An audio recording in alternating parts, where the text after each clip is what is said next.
कर दिया, हो रहा है। अब आप रिक्लेम कर लीजिएगा होस्ट। ठीक है। सबको नमस्कार। नमस्कार। तो आज का हमारा जो विषय है, गुरुकुल शिक्षा पद्धति को के द्वारा सामाजिक आर्थिक आ, स्वावलंबन के विषय पे हम बात करने वाले हैं। तो हमारा यहाँ पर बेसिकली जो विषय है वो थोड़ा इसको हम समझ कर चलना चाहेंगे कि अभी पहले ही पृष्ठ में आप देख रहे हैं कि जो हमारा गुरुकुल हुआ करता था पहले, जो ऋषिकुल परंपरा थी हमारी, उस ऋषिकुल परंपरा के हिसाब से जो हमारा गुरुकुल शिक्षा पद्धति थी, उसमें हमारा इस तस्वीर में आप देख रहे हैं कि हमारा योग, ध्यान, जैविक कृषि, यानी अ, अभी जैविक पर बात हुई, जैविक कृषि पर, तो यह सब हमारी शिक्षा पद्धति का ही भाग था। और उसके साथ साथ मतलब जिसे हम गौ कृषि भी कहते हैं, गौ आधारित कृषि पर ही मैं आगे बात करूंगा। तो वो, और फिर उसके बाद ग्रामोद्योग की प्रक्रिया और उसकी पूरी जो इंडस्ट्री थी मार्केटिंग की, वो सब सब थी हमारे साथ। तो इसीलिए ये सब हमें आज ये वापस लाने की आवश्यकता है। तो देखिए यहाँ पर एक एक करके देखिए कि ये हमने इसका नाम दिया Gurukul on HRDP, holistic rural development project. इसमें जैविक कृषि, ऑर्गेनिक फार्मिंग जो है उसको आप गौ कृषि भी कर सकते हैं, और यह उस पर आधारित हो गौशाला पे। यह गौशाला हमने प्रयोग शुरू किया था 5 एकड़ जमीन में। हमने जो गाय रखा था, ये सारे गाय कत्ल खाने में जाने वाली गाय को हमने रेस्क्यू किया था और उसको हमने पाला था। फिर वहीं मृत्यु हो गई, हमने अपने जमीन में ही सबको दफना दिया। तो इनके गोबर और गौमूत्र पर हमने रिसर्च किया था, और इनका कोई प्रोडक्ट नहीं था, लेकिन उसी से हम लोग क्या बना सकते थे आगे हम दिखाएंगे। तो ये ग्रामोद्योग है जिसमें हम लोग जो फूड इंडस्ट्रियलाइजेशन जितना भी है, जो हम लोग गांव में ही कैसे प्रक्रियाकरण, हमारे जितने भी प्रोडक्ट्स हैं, जो रॉ मटेरियल्स है वो है। और फिर ये सबको शक्ति देने के लिए हमारा जो स्वास्थ्य है वो बहुत बड़ा एक शिक्षा पद्धति का एक पार्ट था। तो इसीलिए वो एक है। और अंत में इन सबको संचालन करने या सिखाने के लिए विज्ञान और आध्यात्म के समन्वय के साथ जो शिक्षा थी, जो होनी चाहिए, वही गुरुकुल कहलाती है।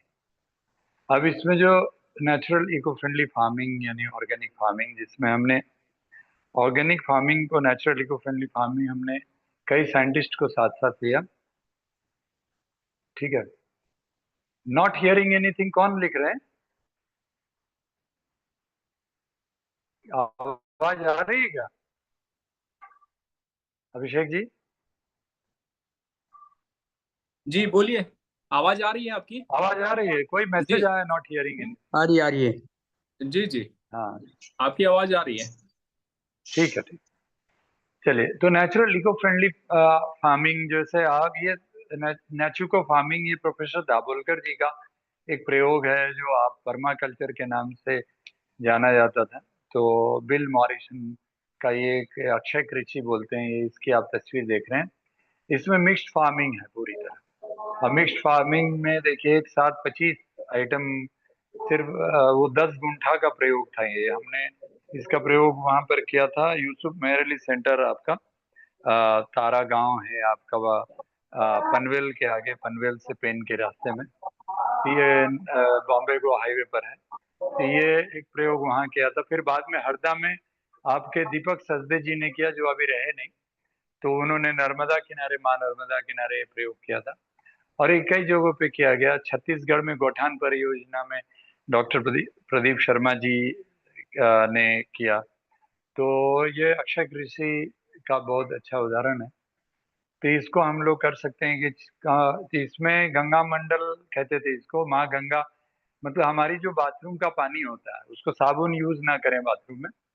तो बाथरूम का पानी जो आता है हमारा, या जो किचन का जो पानी आता है, वह पानी को हम लोग अपने किचन गार्डन में पीछे, उसको जमा कर लें और फिर उसके बाद उसको अगर एक सर्कुलर इरिगेशन में जो सबसे ज्यादा पानी वाला है उसको सबसे बीच में, वो जिसको पानी चाहिए, और साइड वाले को कम पानी वाला में उगाएंगे। इस तरह से करके ये सर्कुलर फार्मिंग में बहुत सारे आइटम उगा सकते हैं इस तरह से, और यूटिलाइज होता है ये।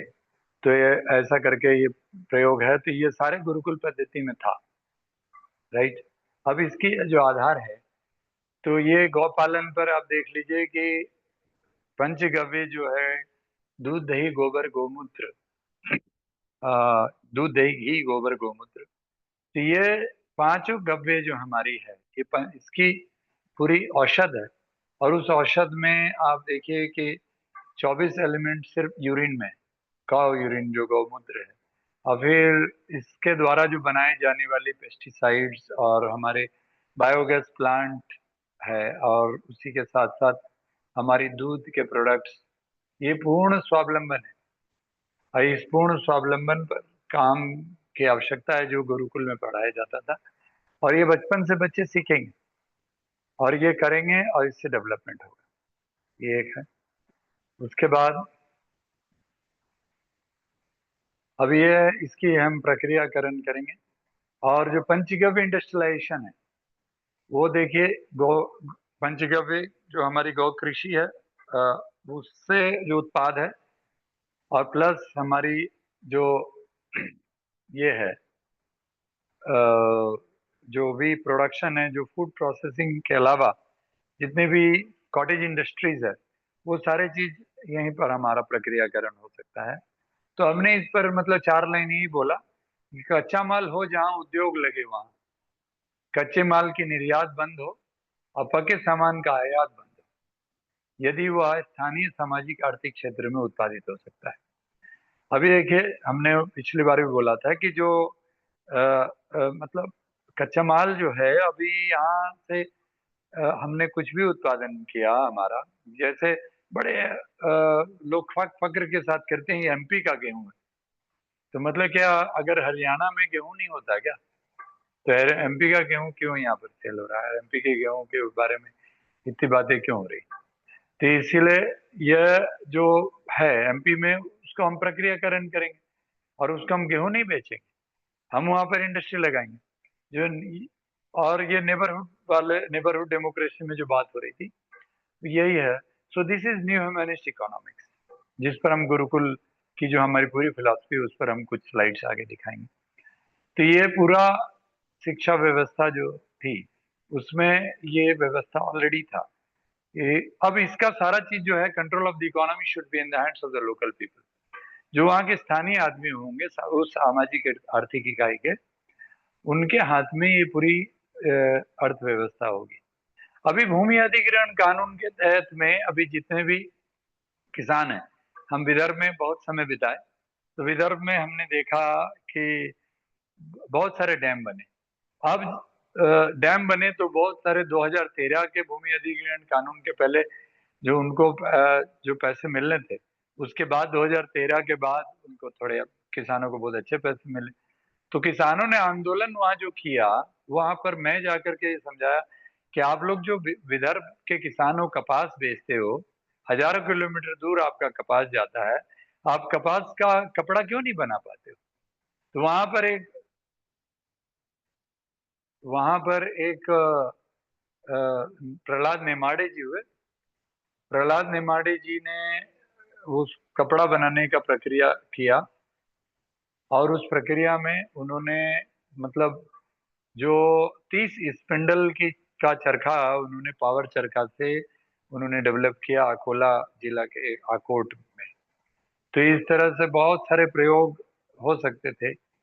हम किसान मिल करके कॉटेज इंडस्ट्रीज से चरखा में उल्लास जाजू जी ने वर्धा में कोशिश किया कि जो है कई लोग चरखा चलाएंगे और उससे जो बनेगा धागा, और उसके बाद उसी का कपड़ा बनेगा। वह कोशिश वर्धा में थोड़ी बहुत राजीव दीक्षित जी के टाइम में कोशिश हुई, उसके बाद अभी पता नहीं क्या होता है। तो यानी कि जो इंडस्ट्रियलाइजेशन है, औद्योगिकरण है, वह किसान उस पर अभी उद्यमी नहीं बन पा रहा। तो कृषि को उद्योग का दर्जा दिलाने के लिए यह संघर्ष की आवश्यकता है। और यही हमारी पूरी जो गुरुकुल का जो मुहिम है, उस गुरुकुल के मुहिम में हमारे इस मूवमेंट में जो प्राउड मूवमेंट है, उस प्राउड मूवमेंट में डिसेंट्रलाइज इकोनॉमिक एक्टिविटीज यानी आर्थिक विकेंद्रीकरण एक्टिविटी में ये हमें करना है हमें। और वह आर्थिक विकेंद्रीकरण एक्टिविटीज में यही होने वाला है कि आज अगर 7,000 हम ब्लॉक लें, ब्लॉक स्तर तक हम इस पर काम करेंगे, तो 7,000 ब्लॉक अगर हम लेते हैं तो 7,000 ब्लॉक में हमें मान लीजिए कि 40-50 एक ब्लॉक में अगर गांव है, तो उन गांवों में 40-50 गांवों में हम अगर इंडस्ट्री लगाते हैं, तो आप सोच लीजिए किस तरह से स्वावलंबन होगा। तो उनका अगर जो प्रोडक्ट्स है, तो वो प्रोडक्ट कैसे सेल होगा। तो उसमें नेबरहुड डेमोक्रेसी में हमने सुना था कि आपस में ही हम लोग जो कोऑपरेटिव, जो कंज्यूमर्स कोऑपरेटिव है, यानी कि जो प्रोड्यूसर्स हैं वहाँ के, वही वहाँ पर एक प्रोड्यूसर है, दूसरा कंज्यूमर है, तो बार्टर सिस्टम वापस फिर से चालू हो सकता है। ये सिस्टम से हम लोग वहाँ पर आर्थिक स्वावलंबन कर सकते हैं। और ये सारी एजुकेशन कहाँ मिलेगी? गुरुकुल एजुकेशन में। इसीलिए अस्मिन् ग्रामे विश्वम परिपुष्ट दर्शनम, टुकड़ो जी महाराज का ग्राम गीता अगर आप लोग पढ़ेंगे तो उसमें पहले लाइन में ये लिखा हुआ है, जिसको राजीव दीक्षित जी ने कोट किया था अपने स्वदेशी अभियान में। तो इस तरह से करके अभी हम उसको अगर प्रक्रियाकरण का कार्यक्रम शुरू करेंगे, तो हम लोग अगर ये देखा जाए तो हमारी सामाजिक आर्थिक इकाई के हिसाब से अगर भारतवर्ष को हम अगर ये करते हैं, अलग अलग बांटते हैं, जैसे कि पूरा महाराष्ट्र एक राज्य है, लेकिन उसमें 3 सामाजिक आर्थिक इकाई मुख्यतः बनती है। वह आपका विदर्भ अलग है, और उसके साथ आपका जो सह्याद्री है वो अलग है, मराठवाड़ा अलग है, और कोंकण भी ले लें तो कोंकण एक अलग सामाजिक आर्थिक इकाई, और सब भी महाराष्ट्र में। सामाजिक आर्थिक इकाई बनने का मतलब है कि जो समान आर्थिक संपदा और समान आर्थिक समस्याएं, common economic problems, common economic potentiality, फिर उसके बाद समान संस्कृति और समान भाषा, और उसके साथ अंत में समान जो वहाँ की ज्योग्राफी है, ज्योग्राफिकल कंटिन्यूटी, जो वहाँ का जो प्राकृतिक सॉरी जो वहाँ नेचुरल जो व्यवस्था है उस सब समान होगा। तो इस तरह से 44 समाज, इस तरह से 44 सामाजिक आर्थिक इकाई बनती है। इस सामाजिक आर्थिक इकाई को हम लोग सोशियो इकोनॉमिक ग्रुपिफिकेशन के हिसाब से बांटते हैं, जो गुरुकुल के माध्यम से संचालित होगा। और ये गुरुकुल में चूंकि बचपन से बच्चे सीखेंगे, तो यह काम अपने आप हो जाएगा। और यह पूरी तरह डिसेंट्रलाइज इकोनॉमिक एक्टिविटी है। इसमें हमने जो सोचा है उसको हम आगे बताएंगे कि किस तरह से यह आंदोलन, कल आरटीआई के बारे में बात कर रहे थे, और मैं हमेशा से सोच रहा था कि हमारी सेना कैसे तैयार होगी। मैं आपको दिखाऊंगा कि आनंद मार्ग के बारे में अगर परिचय है आप लोगों को, तो परिचय ये है कि हम एक ट्रेंड स्पिरिचुअल मॉरलिस्ट सोल्जर्स हैं, हम लोग आनंद मार्गी लोग। और हम लोग कैसे ट्रेनिंग हमारे आनंद मार्गियों को मिलती है। और कल आनंद मूर्ति जी का जन्मदिन है। नेताजी सुभाष चंद्र बोस भी आनंद मूर्ति जी से मिलने आए थे 1939 में जमालपुर बिहार में। तो ये क्या हम लोग कैसे ट्रेनिंग देते हैं, वो गुरुकुल में कैसे ट्रेंड होंगे, यह मैं आपको बताऊंगा। और किसी की क्या मजाल है कि कोई सर्जिकल ये कोई अटैक कर दे हमारे ऊपर में, और फिर उसके बाद हम दिखावा करें, है ना, हमला करने का। वो शक्ति ही नहीं है। वो हम लोग कैसे शक्ति क्रिएट करेंगे, मैं दिखाता हूँ आगे आपको। यह शक्ति का पहला लाइन है, यह देखिए कि हम सभी साधक होंगे, हमारा शरीर आत्मनम रथिनम विधि शरीरम रथमे वितु बुद्धिन तु सारथि विधिमना प्रग्रमेव च। मनुष्य का शरीर जो है वो उसकी आत्मा के द्वारा संचालित होता है। और योग का अर्थ होता है संयोग, योग इति उक्तः जीवात्मा परमात्मना योग चित्त वृत्ति निरोधा। महर्षि पतंजलि ने कहा योग मन की वृत्तियों पर कंट्रोल करना है। तो मन की वृत्तियों पर कंट्रोल करने के बाद हमको अपने शरीर मन को एक साथ, हमारे को परमात्मा के साथ, हमारे मन को मिलाना, जीवात्मा का परमात्मा से मिलन ही योग है। ऐसी योगिक शक्ति वाले जो लोग हैं, स्पिरिचुअल सोल्जर्स, ये स्पिरिचुअल सोल्जर्स तैयार होंगे गुरुकुल में। और सिर्फ गुरुकुल ऐसा नहीं है कि गुरुकुल सिर्फ सिर्फ स्कूल तक और छोटे बच्चों के लिए होगा, या 4 साल से लेकर 80 साल 90 साल के लोगों के लिए, सबके लिए गुरुकुल है। और घर घर में गुरुकुल होगा। जो गुरुकुल क्या है, अभी आप अगर कोई कोई व्यक्ति सोचता है कि मैं रिटायर हो गया, 70 साल 80 साल का हो गया, मेरे पास, मैं जीवा आयुर्वेद में हूँ और जीवा ग्राम में, यहाँ पर सीजीएसएस सेंट्रल गवर्नमेंट के ऑफिसर्स आते हैं यहाँ पे, और बहुत सारे अभी ऑफिसर्स आए हुए हैं।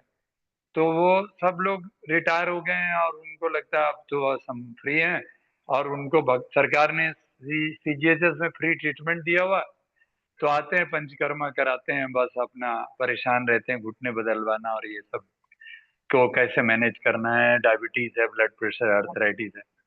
तो हम उनको आयुर्वेद सिखाते हैं। आप बिलीव करिए कि 70 साल की उम्र में भी हम आयुर्वेद सिखाते हैं उनको। हम कैसे स्वस्थ रहेंगे वो सिखाते हैं। तो ये एजुकेशन है। आचार्य विनोबा भावे शरीर छोड़ रहे थे, संधारा कर रहे थे, तो जापानीज सीख रहे थे। तो उनको पूछा पत्रकारों ने कि अभी आप शरीर छोड़ रहे हो तो क्या कर रहे हैं? बोला अगले शरीर में, यानी अगले जन्म में काम आएगा। अब सोचो, एक संत इतना सोचता है, तो हम लोग क्या है, हम लोग बुढ़ापे में क्यों नहीं अपनी एनर्जी को यूटिलाइज करेंगे? तो गुरुकुल कोई एज बाउंड नहीं है। हम जिस भी उम्र में चाहे उस उम्र में हम ज्ञान हासिल कर सकते हैं। संस्कृत भगवत गीता हमारे देश से आज जा रही है, उसे वापस लाना है। संस्कृति वापस लानी है हमें। वेद उपनिषद रामायण भगवत गीता घर घर में पहुंचाना है। तो इसे कौन पहुंचाएगा? हमने यहाँ पर रोज मैं हनुमान चालीसा कराता हूँ, सुंदर कांड वगैरह के पाठ करवाता हूँ। तो यह सब बुजुर्गों को हमने ये ड्यूटी दिया हुआ है कि धर्म की रक्षा कौन करेगा? तो हमारे धर्म की रक्षा करने वाले सीनियर सिटीजन से लेकर के हमारी माताएं बहनें, फिर उसके बाद आगे के कौन लोग होंगे, वो फिर आचार्य लोग। अब हम लोग सब लोग ये है कि आचार्य लोग ने लगता है ठेका लिया हुआ है कि उन्हीं को धर्म की रक्षा करनी, और वो कर नहीं पा रहे क्योंकि वो लोग तो स्ट्रगल कर रहे हैं। मुसलमानों को तो पेंशन मिलता है, हमारे पंडितों और आचार्य को कहाँ पेंशन मिलता है? तो वो लोग तो दक्षिणा के चक्कर में रहते हैं। वो कहाँ पर रामायण और वेद उपनिषद संस्कृत जाकर पढ़ाएंगे? हमारे पंडित जी आते हैं, हवन करके चले जाते हैं। तो इस तरह से इसको हम लोग घर घर में पहुंचाना और ये सारे ज्ञान हम लोग वापस लाना। ठीक है। अब है कि बचपन से ये पूरा एजुकेशन के साथ साथ साइंस और स्पिरिचुअलिटी के ये ज्ञान के साथ ये थोड़ा सांस्कृतिक ये सब के बाद ये हम आपको दिखा रहे हैं। आप लोग ये वेबसाइट नोट कर सकते हैं कि करीब करीब 3 से 4 हजार गुरुकुल पद्धति पर आनंद मार्ग की स्कूल है पूरी दुनिया में, करीब करीब 100 150 देशों में। और ये बहुत ही इंटरनल काम है। इजिप्ट जैसे देश, मुस्लिम कंट्री में भी आज करीब करीब 40 50 गुरुकुल चल रहे हैं। तो ये सब एजुकेशन सिस्टम है जो चल रहा है। इसमें इसका नाम जो है वह नवविमनस्यवादी शिक्षा है, न्यू ह्यूमैनिस्ट एजुकेशन, जिसे हम यूनिवर्सल ह्यूमैनिज्म भी कह सकते हैं। वसुधैव कुटुंबकम की भावना को हम इसमें स्थापित कर रहे हैं, क्योंकि भगवान कृष्ण ने तो पूरे विश्व को परिवार बनाया, और यह होकर रहेगा। विश्वम भारतम कुर्वन्ति, मैं कहता हूँ कि भारते इति त भारतः युगस्य सर्वनिम प्रयोजनम सर्वेषां विधेयम अतिरिक्तम प्रदातव्यम गुणानुपातेन। हर युग में मनुष्य की न्यूनतम जरूरत की पूर्ति करने की गारंटी किसकी है? समाज की है, और समाज यानी सरकार की। तो मनुष्य की न्यूनतम जरूरत की पूर्ति करने के लिए उस व्यवस्था को बनाएगा कौन? आचार्यों को बनाना है। आचार्यों को जब चाणक्य ने वो बोला धनानंद को कि मैं अपना राजा खुद बना लूंगा, तो यह गुरुकुल में ही तय होगा कि हमारे यहाँ से कौन लड़का नेतृत्व करेगा और पार्लियामेंट में पहुंचेगा, यह गुरुकुल डिसाइड करेगा। इसीलिए उस गुरुकुल एजुकेशन सिस्टम को हम स्टैब्लिश कर रहे हैं वापस। हुआ कहां पर गड़बड़ी? इस मैकॉले साहब के कारण। मैकॉले ने 1835 में ये बदल दिया, और आज तक न्यू एजुकेशन पॉलिसी 2020 की आ गई है। फिर भी उस 2020 के बाद आज 2025 हो गया। आप लोग बताइए कितने स्कूलों में न्यू एजुकेशन पॉलिसी वापस इंप्लीमेंट हो पाया, जो इस मैकॉले की शिक्षा को नर्सरी से लेकर आईआईटी तक यही पढ़ाते हैं कि हम गुलाम बनाते हैं। क्या बना रहे हैं देखिए जरा, ये देखिए, ये बना रहे हैं कि मॉडर्न एजुकेशन क्या दे रही है, ये दे रही है मॉडर्न एजुकेशन। मॉडर्न एजुकेशन सबको रैट रेस में दौड़ा रहे हैं। बहुत अच्छा टाई कोट लगा के हमारे बच्चे जो हैं वो जाके और आईआईटी एंड आईएम और उसके बाद मनुष्य कम बनेंगे, लेकिन ये उनके गुलाम जरूर बनेंगे। और क्या है डेवलपमेंट में, देखो ग्लोबल वार्मिंग हो गया, डिस्कोथेक आ गया, पेड़ कटने लगे और पूरी प्रदूषण के साथ ग्लोबल वार्मिंग ये सब हो गया, है ना। मॉल वॉल सब आ गए, हमारी प्रकृति खत्म हो गई। और ये हम खाना जो खाने लगे, जंक फूड खाने लगे, टैबलेट्स और पिल्स और ये सब चीजें, ठीक है, और ड्रिंक्स एंड कोल्ड ड्रिंक्स ये सब सब हमारा है। और ये हमारी डेवलपमेंट है अल्टीमेटली। बचाएंगे कैसे? बचाने के लिए हमने ये साबित किया या विमुक्ति, है ना, शिक्षा हुआ है जो हमें मुक्ति दे। और वह मुक्ति की शिक्षा यही गुरुकुल में थी। इसकी हम आप थोड़े बहुत शॉर्ट में, चूंकि हम समय ये पीपीटी हम शेयर कर देंगे और आपको रिकॉर्डिंग मिल ही रही है, आप लोग रोक करके देख लीजिएगा, ठीक है। अब ये सारी जो है ये शिक्षा पद्धति कि इसमें हम लोग जो दर्शन है वह दर्शन मानवीय मूल्यों के आधार पर है। वह दर्शन प्रकृति के साथ प्रेम का है। यानी आप अगर इसको, इस दर्शन को समझेंगे, इस दर्शन में मैं शरीर में, परिवार में, समाज में, प्रकृति में और इस पूरे विश्व ब्रह्मांड में एक साथ सह अस्तित्व में जीता हूँ। तो यह मैं कौन है? यह मैं ईश्वर है, अहम ब्रह्मास्मि। तो मैं और ईश्वर एक सत्ता है। इसको बचपन से समझाना और समझना है। और इसको कैसे जीना है, प्रकृति के साथ कैसे जीना है, परिवार में कैसे सामंजस्य में जीना है, एक दूसरे के संबंधों में कैसे जीना है, यह सारी प्रक्रिया सिखाई, ठीक है ना।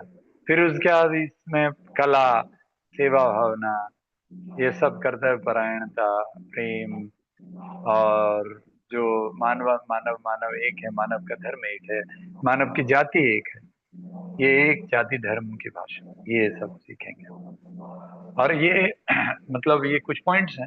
मतलब ultimately holistic development of child, universal love and values, अष्टांग योग, ecological and social concept, academic, practical and personal skills, knowledge of self and world applied for universal welfare, joyful learning through arts, culturally sensitive approach, integrated curriculum, exemplary role of educators। ये सारा ये है educators, teachers के। तो AIIMS ये है कि हम लोग पूर्ण रूपेण विकास जो है बच्चे का, भौतिक, मानसिक, आध्यात्मिक, सांस्कृतिक, और इसमें एक बहुत ही है आर्थिक, यह अंतर्निहित है। वह सब विकास पूर्ण रूपेण विकास होगा। और नैतिकता, इंटीग्रिटी, सेल्फ कॉन्फिडेंस, ये सब सबके साथ ये डेवलपमेंट, हमारी जो आंतरिक शक्ति है, सब सबका डेवलपमेंट होगा। इसको डिटेल में भी आप लोग पढ़ लीजिएगा। उसके बाद ये, अब ये एक बहुत इंपॉर्टेंट है, आप लोग ये स्लाइड आया नहीं, एजुकेशन के फॉर्मूला है, ये देखिए एजुकेशन का फॉर्मूला है एक, मतलब जिस जो गुरुकुल शिक्षा में जो होता था, एनलार्जमेंट ऑफ माइंड, डेस्मैप।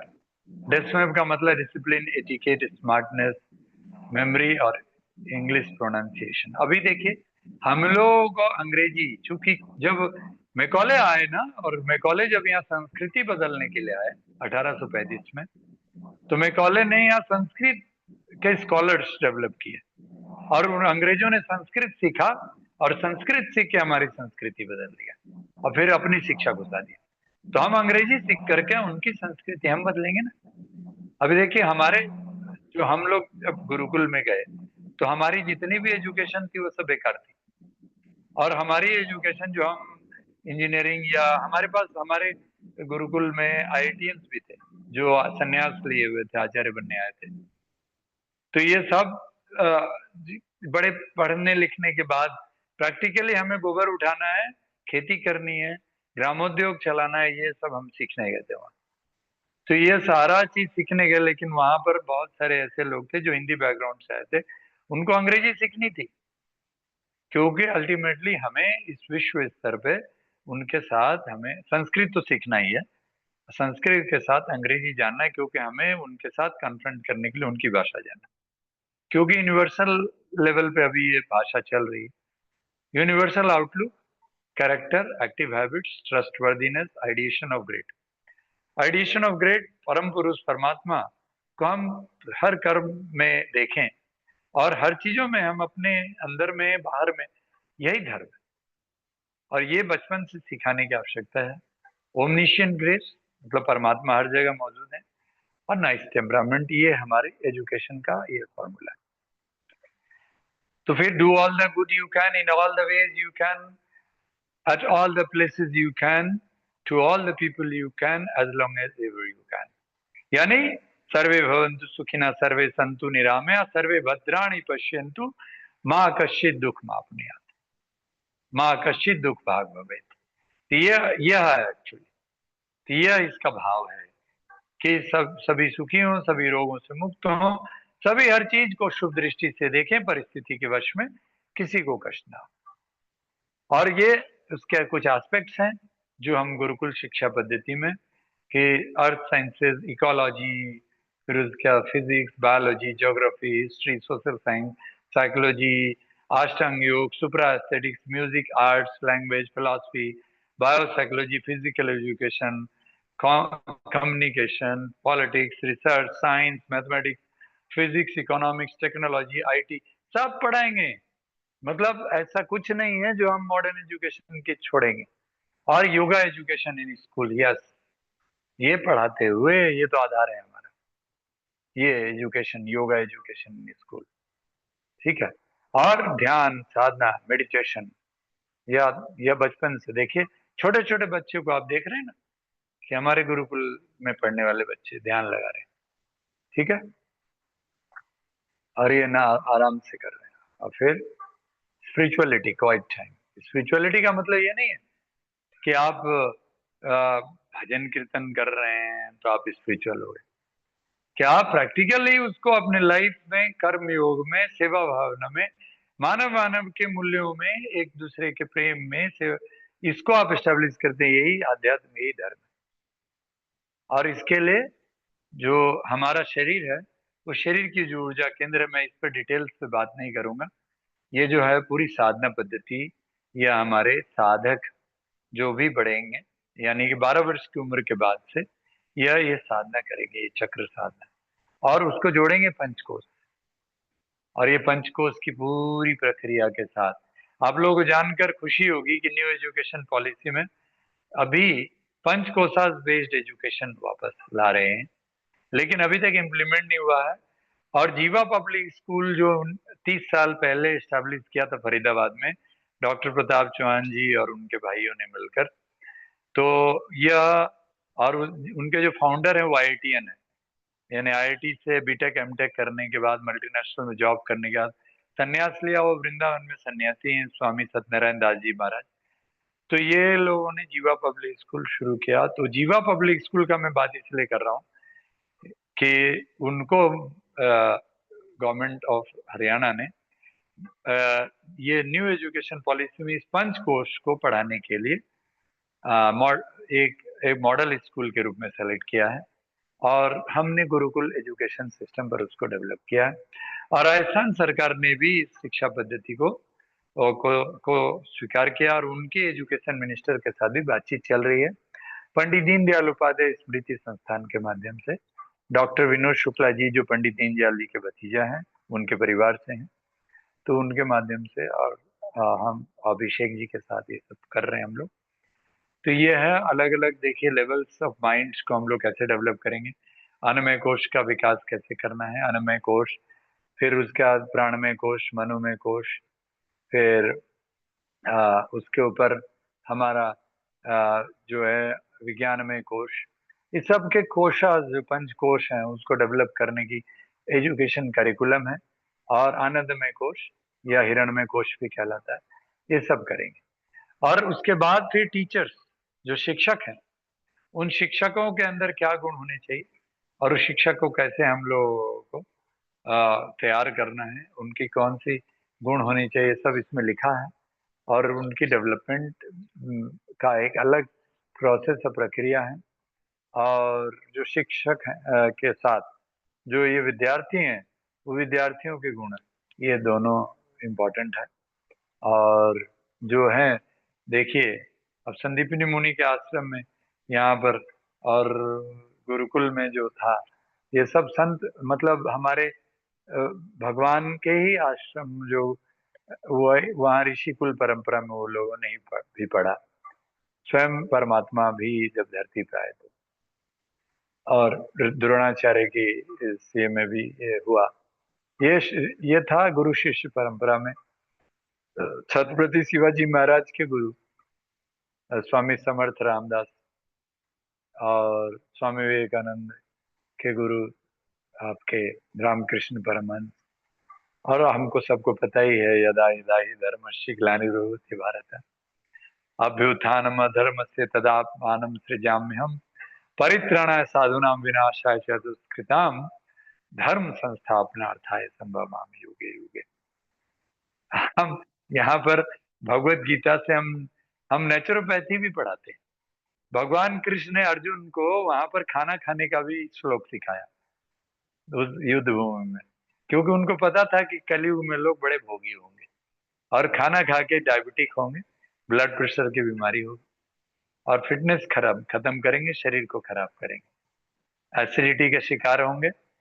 तो वो भगवान कृष्ण ने उसी समय उनको पता था कि ये कलयुग में जाकर के लोग को पढ़ाने के काम करना होगा, और वो पढ़ाएंगे हम लोग गुरुकुल शिक्षा में वापस। तो सबको पढ़ाना होगा ये गीता।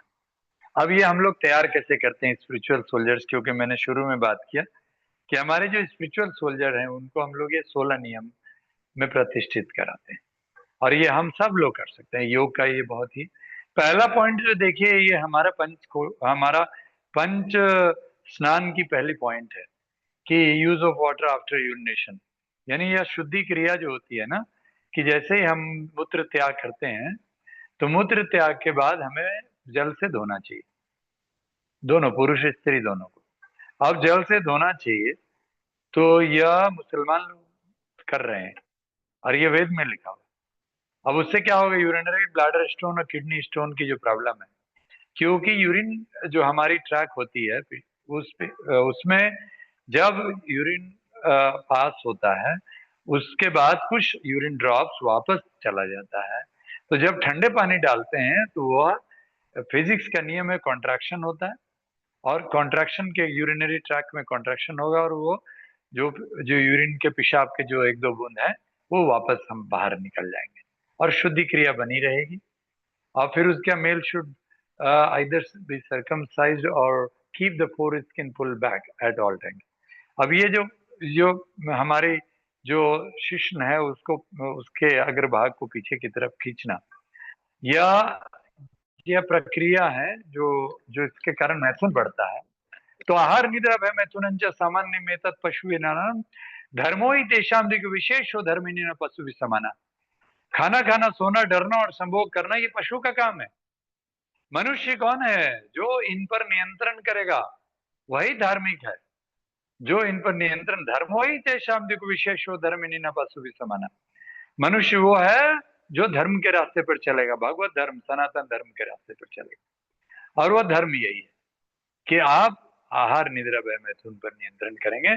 और ये मैथुन पर नियंत्रण करने के लिए यह व्यवस्था है कि हमको वह शुद्धि क्रिया नीचे के अंग मूलाधार और स्वादिष्ठान चक्र, फिर उसके बाद आगे है कि हमको जॉइंट्स के हेयर नहीं काटने हैं, पुरुषों को लंगोट पहनना है, व्यापक शौच जो हमने बताया, पंच स्नान आप भोजन करने से पहले भी करें, सोने से पहले भी करें, और सुबह में स्नान तो जरूर करें। फिर उसके बाद हम लोग सात्विक आहार लें। हम ये कहते हैं कि प्याज लहसुन भी नहीं खाते हम लोग, तो प्याज लहसुन नहीं खाते, एकादशी का आगे उपवास है, एकादशी का व्रत करते हैं सभी हमारे साधक आनंद मार्ग के, प्राउटिस्ट और आनंद मार्ग की, ये सभी निर्जला एकादशी करते हैं, सभी सभी साधक। अब एकादशी का निर्जला व्रत करना एक तपस्या है। अब वो ड्राई फास्टिंग इस पर ऑटोफ है कि मैं नोबेल पुरस्कार मिला है हमारे जापान के साइंटिस्ट को। तो क्या होता है कि हमारा फाइगोसाइट्स डेवलप होता है जब हम व्रत करते हैं। आप कम से कम फलाहार करके भी करेंगे तो वो फाइगोसाइट्स जो होता है, जिसको एंटीबॉडीज कहते हैं, वह जर्म्स के चारों तरफ घेर करके जर्म्स को खा जाता है जिस दिन आप उपवास करते हैं। तो इसीलिए आपको कभी कैंसर नहीं होगा, और बाकी अर्थराइटिस डायबिटीज भी आप ठीक कर रहे हैं। तो ये साइंस है उसके पीछे। और ध्यान साधना, फिर उसके बाद आपके इष्ट आदर्श, और आपको जो कुछ भी आपको कमांड दिया गया, जो आपके आचार संहिता, आचरण संहिता है, ये सबका पालन करना है हर साधक को। गृही हो या सन्यासी हो, पूर्णकालिक हो या कोई हो, सबका पालन करना है। और ये सब इंटरनल है, कहीं कोई शाखा लगाने की जरूरत नहीं है। आपको आचार्य ने साधना सिखा दिया, आप साधना करेंगे, अपने आप होगा। Spiritual soldiers are created at home, in the mother's womb. माँ के गर्भ में इस आध्यात्मिक सिपाही अभिमन्यु की तरह तैयार होगा, क्योंकि माँ जो है वह गुरुकुल के के ये को व्यवस्था को पालन करेगी। माँ वेद उपनिषद भगवत गीता का पाठ करेगी। तो ये कौन कराएगा? वो आचार्यों और बुजुर्गों का काम है, जो हमारे घर की माताएं इसको डेवलप करेंगी और इस तरह से आचरण के साथ वो करेंगे। और हम मिलित ईश्वर प्रणिधान ये सब सब करते हुए हम लोग ये करेंगे। और उसके साथ साथ ये सब चीजें, अब देखिए पहला पॉइंट इसमें दिया फॉरगिवनेस, पंचदशील में। अब बताइए, धार्मिक के 10 गुण है ना, तो धार्मिक के 10 गुण का जो है ना, दूसरा गुण है वह है क्षमा। धृति क्षमा दमस्ते शौचम इंद्रिय निग्रह धीर विद्या सत्यम अक्रोध दशकम धर्म लक्षणम। धैर्य पहला गुण है, दूसरा क्षमा है। दम, हमारी बुराई पर हमको नियंत्रण करने की शक्ति। ये सब पंचदशील में हर साधक के अंदर में, यह हम सिखाते हैं सभी साधकों को। यम नियम का पालन करना, अपने ऊपर में कंट्रोल करना, समाज के साथ कैसे कंट्रोल करना, इस आप पंचदशील को पढ़िएगा आराम से। अब देखिए हमारे कुछ गुरुकुल का हम आपको दर्शन करा रहे हैं, जो पूरी दुनिया में कहाँ कहाँ है। देखिए इसकी कुछ तस्वीरें दिखा रहे हैं। हमारे ये आचार्य जी हैं, देखिए ये तांडव नृत्य बच्चों को करा रहे हैं। ठीक है, आचार्य जी बड़े बुजुर्ग सबको पढ़ा रहे हैं। ये सब आचार्य, भगवतधारी आचार्य सब पढ़े लिखे लोग हैं, और जो नहीं पढ़े हैं तो उनको पढ़ना होता है आचार्य बनने के लिए। और उसके साथ साथ टीचर ट्रेनिंग भी होता है, और ये टीचर्स को भी पूरी साधना करनी होती है, तब जाके वो तैयार होते हैं। साधक होते हैं सभी टीचर्स। ठीक है, और उसके साथ साथ ये देखिए अफ्रीका के कुछ गुरुकुल के ये तस्वीर है। अफ्रीका में काफी गुरुकुल है। हाँ, अभी ये भी अफ्रीका का ही है, ये भी अफ्रीका का है। अफ्रीका का थोड़ा ज्यादा तस्वीर हमने डाउनलोड कर ली। यूरोप वाले फोटो भी हैं, ये कुछ यूरोप के भी दिख रहे हैं यहाँ पे, एंड ऑस्ट्रेलिया के हैं। यूरोप ला सनशाइन स्कूल लाओस का है फोटो। ये एक मिनट, ये जरा अफ्रीका का है। रिवर स्कूल ऑस्ट्रेलिया, ये देखिए रिवर स्कूल ऑस्ट्रेलिया। तो ये सब नाम ऐसे दिया है कि प्रकृति के साथ जीना है बचपन से, ये है व्यवस्था। ठीक है, ये इस तरह से करके ये है। और इसको हम लोग इम्प्लीमेंट करने के लिए मैं पहले ही बता दिया कि आपको इम्प्लीमेंट कैसे होगा। कि हमने आपको बताया ब्लॉक लेवल प्लानिंग है, और हर गांव में हम लोग को, आपको पता है जब हमारे गुरुदेव श्री श्यानंद मूर्ति जी जब जीवित थे, तो वो हर सबको टारगेट लेते थे कि कितने स्कूल खोला, यानी गुरुकुल पद्धति पे जो स्कूल खोला, पहला ड्यूटी होता था। मैं जब आचार्य बना था तब भी, मतलब हम गए एक मतलब तमिलनाडु में हमारी ड्यूटी मिली, तो वहां पर हम पेड़ के नीचे रह करके हमने गुरुकुल खोला।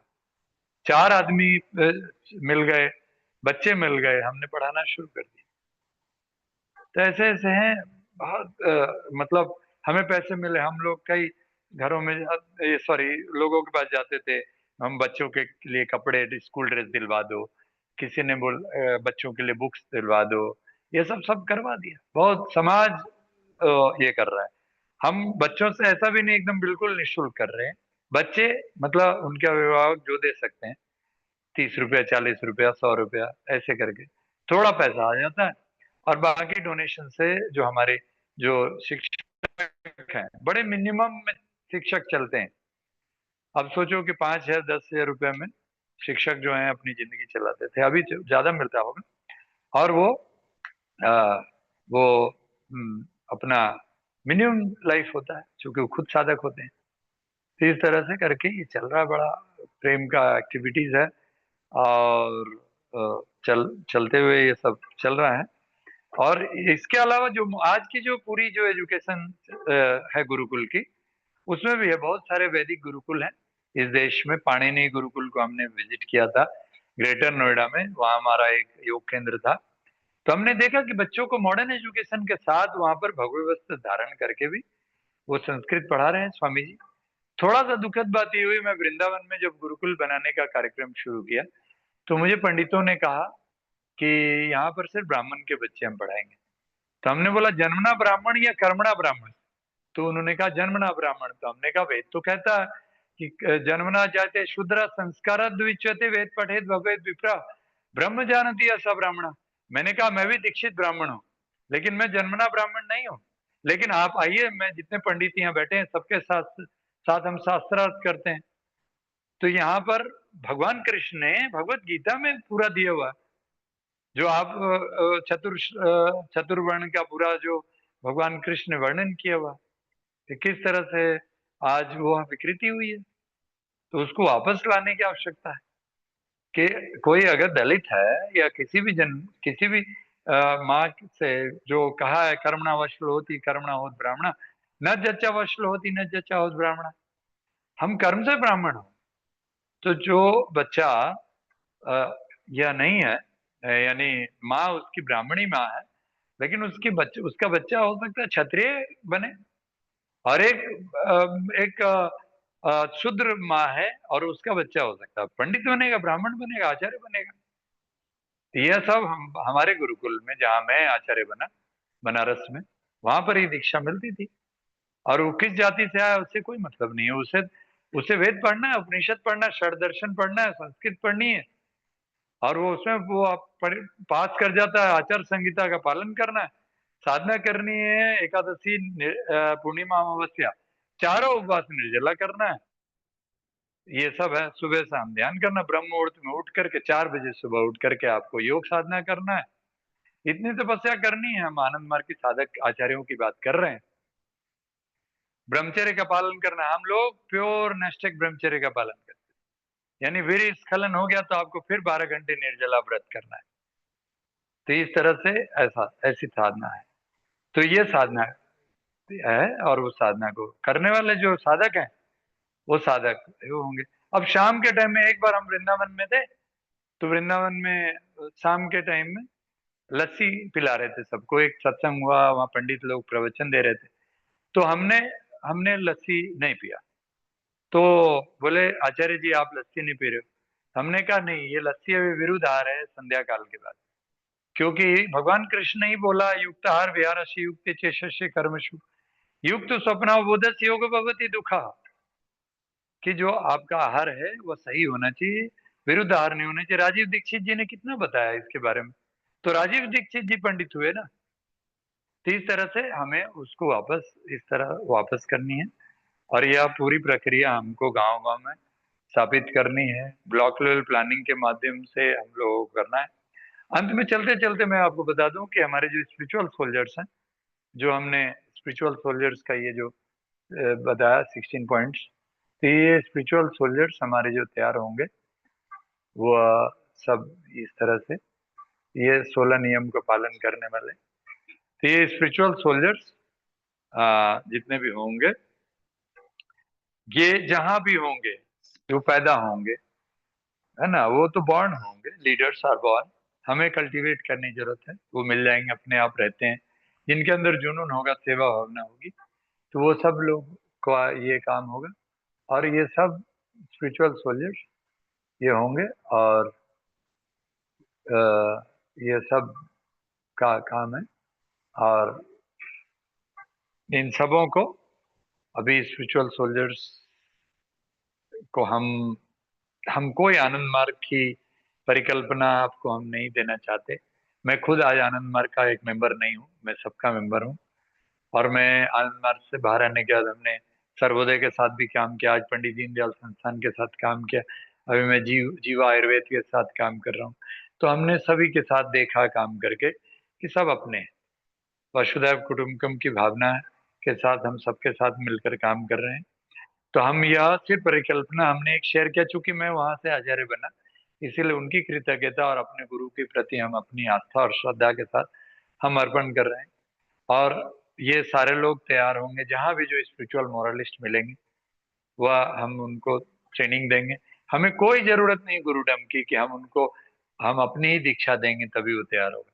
हम साधना पद्धति एक प्रोसेस ऑफ साधना है, जिससे हम अपने शरीर को और मन को हम नियंत्रित करेंगे, जो हम इस नियम में बताए हुए हैं।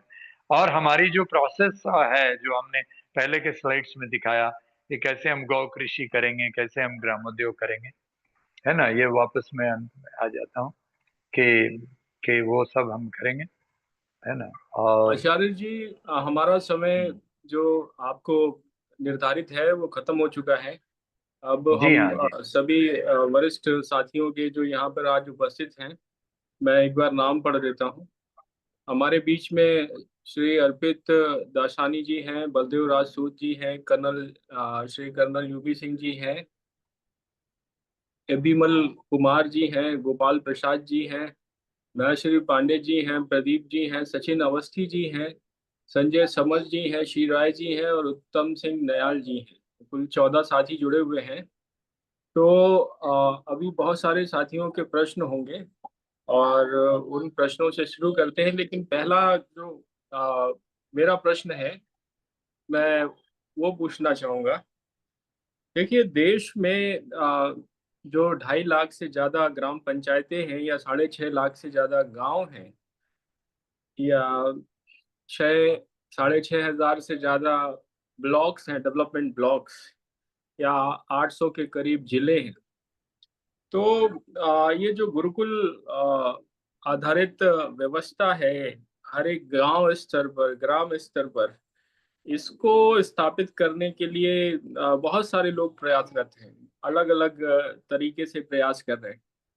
तो इस दिशा में सभी मिलकर काम करें और सभी अपने अपने अनुभव साझा करें, ताकि ग्राम स्तर पर जहाँ पे शिक्षा की स्थिति बहुत अच्छी नहीं है, वहाँ पर इस माध्यम से लोगों को शिक्षा और स्वावलंबन से दोनों से जोड़ा जा सके और वर्तमान टेक्नोलॉजी का इस्तेमाल करके उसको तेज तीव्र गति से जमीन में उतारा जा सके।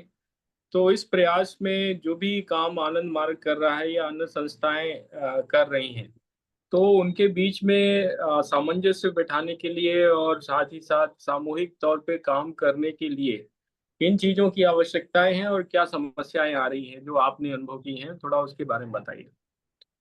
धन्यवाद, मेरा यही प्रश्न जी, मुझे उत्तर देना है और भी लोग दें? है। नहीं, आप ही को देना है और किसी को नहीं। अच्छा, देखिए सबसे पहला चीज है कि 6.5 लाख गांव हो सकते हैं या 7 लाख भी हो सकता है। तो 6.5 लाख गांव मानकर चलते हैं, तो उसको थोड़ा ब्लॉक में और ऊपर जाते हैं, 7,000 मान लीजिए ब्लॉक होंगे, है ना, या 6,000 ब्लॉक होंगे। तो ब्लॉक स्तर पे हमें प्लानिंग करनी है। ब्लॉक स्तर पे प्लानिंग के लिए ब्लॉक लेवल प्लानिंग का हमारे पास प्रक्रिया बना हुआ है। अब हमें कम से कम एक ब्लॉक में एक गुरुकुल कम से कम हो, और उस मान लीजिए उस ब्लॉक में 30, 40, 50 गांव होंगे और 10, 15, 20 ग्राम पंचायत होंगे। तो फिर से हमें डिसेंट्रलाइज एक्टिविटीज में हमें ग्राम सभा को जागृत करते हुए हमें उसको लेकर चलने की आवश्यकता है। और उसमें हम लोगों को जो जो वहाँ के जो लोग भी हैं, उनको जो भी जिस पद्धति से अपना प्रक्रिया से काम कर रहे हैं, उनको जोड़ करके हम लोगों को इस पद्धति पर लाने की आवश्यकता है।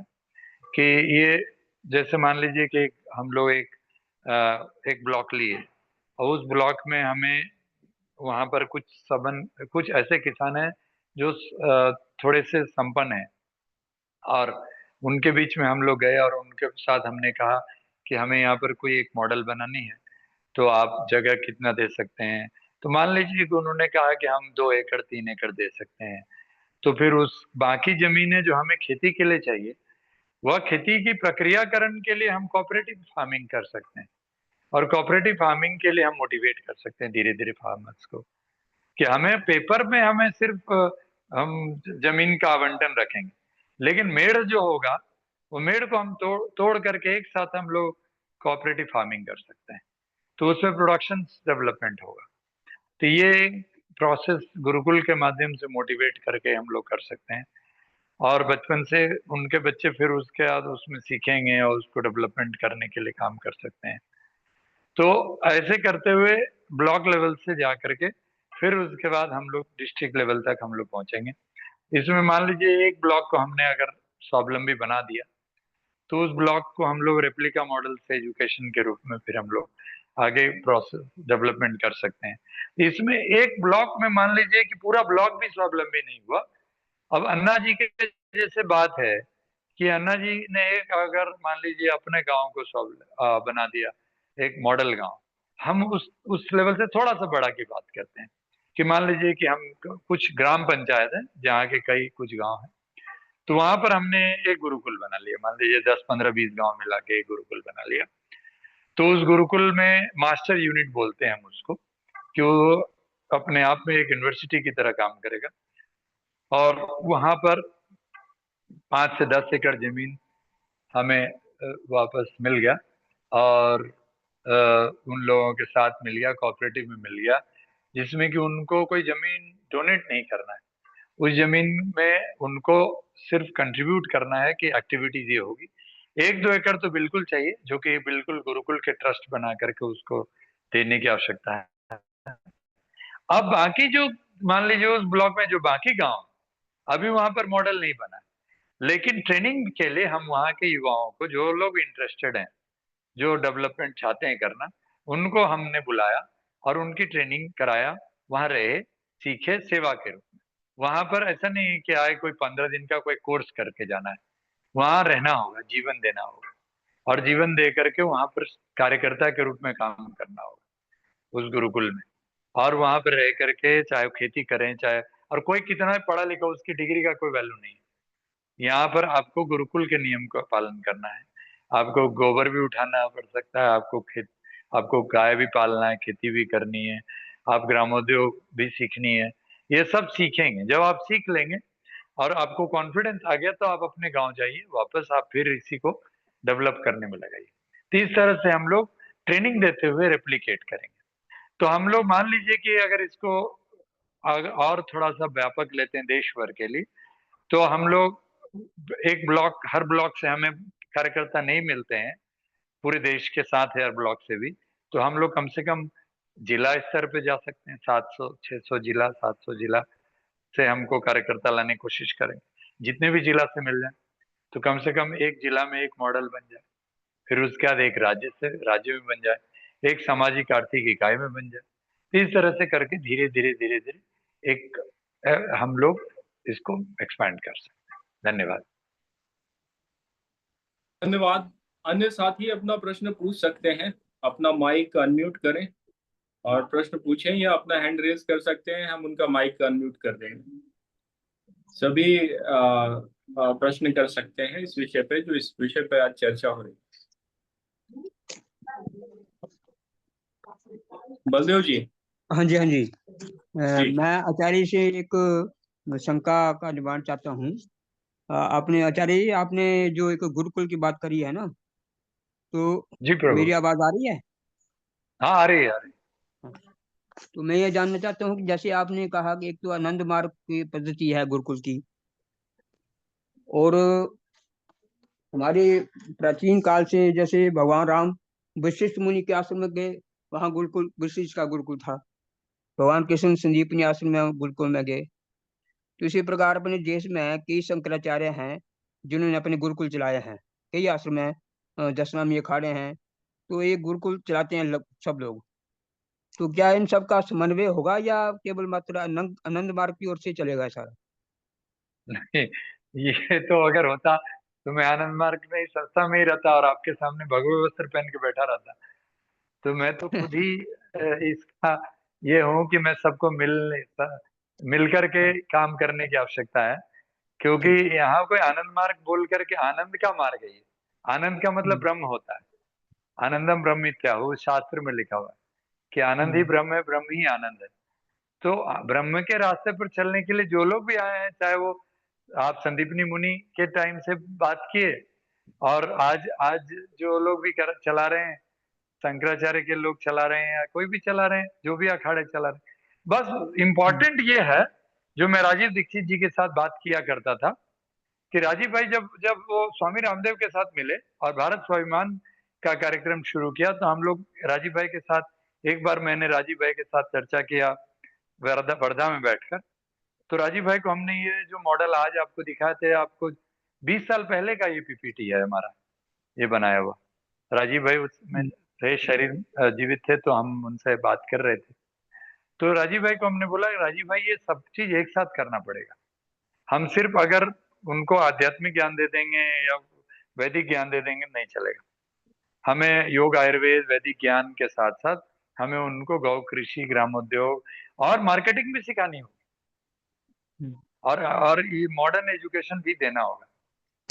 नहीं, हमने देखा है कि गुरुकुल से पढ़े हुए बच्चे फिर रिएक्शनरी हो जाते हैं, और फिर रिएक्शनरी होकर फिर वो जाकर के वो बाहर जाके वो अंग्रेजी सीखते हैं, फिर एमबीए करते हैं, और फिर उसके बाद वो विदेश जाने के मन में सोचते हैं, अगर उनके पास कैपेसिटी रहता है। तो मैं उनका नाम नहीं लेना चाहूंगा, बहुत अच्छे अच्छे लोग हैं जो कि वृंदावन के गुरुकुलों से पढ़े हुए हैं, वैदिक गुरुकुल से, और वेद भगवत गीता और भगवत का बहुत अच्छा पाठ करते हैं, लेकिन प्रैक्टिकल वर्ल्ड के साथ सक्सेसफुल नहीं हुए, तो उन्होंने बाद में जाके मॉडर्न एजुकेशन के साथ ये किया। तो हम दोनों को लेकर चलें, विज्ञान आध्यात्म के समन्वय के साथ, ये मेरा निवेदन है। कोई भी करे उसमें कोई दिक्कत नहीं, सब मिलकर चल। अब आपने जो पहला लाइन बोला था वो बहुत बड़ा काम है कि हम लोग सब यूनाइट कैसे होंगे। या तो यूनाइट करने का काम ये भागीरथी प्रयास है हमारे अभिषेक जी जैसे एक, हम अभिषेक जी को महात्मा कहते हैं अंदर से, कि ये महात्मा अभिषेक कर रहे हैं ये। और इन्होंने हरिद्वार में हम लोगों ने पुरुषार्थ धर्म सभा शुरू किया, और पुरुषार्थ का काम है ये, यानी हम धर्म अर्थ काम मोक्ष, ये 4 पुरुषार्थ जो है ना, ये 4 पुरुषार्थ का काम है। और ये 4 पुरुषार्थ अगर मिल जाता, तो फिर उसके बाद हम लोग जो जितने भी ये संत लोग हैं ना, जो अलग अलग अपना अपना काम कर रहे हैं, सब मिलके काम कर सकते हैं, और फिर उसके बाद सही में फिर भारत एक हो जाएगा। राधे राधे जी, हमारे धन्यवाद। अन्य साथी प्रश्न पूछ सकते हैं। आचार्य जी को सादर प्रणाम। जैसे अभी ब्लॉक लेवल पे चर्चा की गई है आचार्य जी, तो मैं अपने स्थानीय ब्लॉक में और अपनी ग्राम सभा में एक गुरुकुल स्थापित करना चाहता हूँ। और मेरे पास एक लगभग 3000 स्क्वायर फीट का कैंपस है, निर्माण जिसमें है। और जमीन जैसे आपने 2 एकड़ कहा, तो 2 एकड़ इकट्ठी नहीं है, थोड़ा छिटकी छिटकी है। तो किस प्रकार उसमें ये इस परिकल्पना में मैं हिस्सेदारी कर पाऊँ, थोड़ा मार्गदर्शन करिए और वो बताइए थोड़ा। जी, देखिए, सबसे पहला चीज तो है कि यह एक व्यक्ति का काम नहीं है। आपको गुरुकुल बनाना है तो किन के लिए बनाना है? गांव वालों के कल्याण के लिए बनाना है, क्योंकि यह निःशुल्क शिक्षा पद्धति है ना। तो यहाँ तो कोई व्यापार नहीं होना है। तो जो आपके पास जितनी भी जमीन है, वह जमीन मिलित रूप से आपके बगल में, मान लीजिए आपका एक प्लॉट है, और बगल वाले को आप अगर तैयार कर लेते हो कि आप गुरुकुल के साथ कंट्रीब्यूट करते हैं, तो आपका प्रॉफिट जो जो आपको जो भी है उस प्रक्रियाकरण में वापस मिलता है, या हम लोग बगल के लोगों को जोड़ सकते हैं। हमने 2 एकड़ नहीं बोला, हमने कहा मान लीजिए 2 एकड़ एक जगह। आप 1 एकड़ कम से कम देखिए, यहाँ पर जो 5 चीजें आपको दिख रही हैं, सबको ये फोटो दिख रहा है जी। तो इसमें अभी देखिए यहाँ पर आपको दिख रहा है जैविक कृषि, अब गौशाला दिख रहा है। तो गौशाला के लिए आपको जगह चाहिए, और योग केंद्र के लिए जगह चाहिए, और जो क्लासरूम है ना, वो तो बैम्बू कॉटेज में भी हो सकता है, झोपड़ी के अंदर भी क्लासरूम हो सकती है, ठीक है। और हमें इलेक्ट्रिसिटी वगैरह जो हम बायोगैस प्लांट लगा करके उस तरह से भी हम लोग इलेक्ट्रिसिटी प्रोड्यूस करेंगे। और दोनों का हम लोग मल मूत्र यूज करेंगे, पशु का भी और मनुष्य का, दोनों का, जिसमें हम बिजली प्रक्रियाकरण करेंगे। तो इस तरह से करके हमें ग्रामोद्योग के लिए और गौशाला के लिए इसमें करीब 1 एकड़ जमीन में हम बना लेंगे। अब जैसे मान लीजिए आप एकदम बिल्कुल आपके अंदर संकल्प शक्ति मजबूत है, तो पहला लेवल पे तो आपको एक छोटी कोऑपरेटिव तो बनानी पड़ेगी कि गांव के कम से कम 10, 15, 20 लोगों को आपने तैयार किया जो गुरुकुल बनाना चाहते हैं, उसकी आप एक कमेटी बना लीजिए, ट्रस्ट बना लीजिए। आप उस ट्रस्ट को बना के आप रजिस्टर करा लीजिए, स्टार्ट करके प्रैक्टिकल चलेंगे हम लोग, है ना। और वो ट्रस्ट बना के आप उसके बाद ये उसकी बायलॉज के अंतर्गत भी हमने ये रखा कि हम यहाँ पर ये बनाएंगे, उसमें जो जो जो जिनका कंट्रीब्यूशन होगा कंट्रीब्यूशन होगा।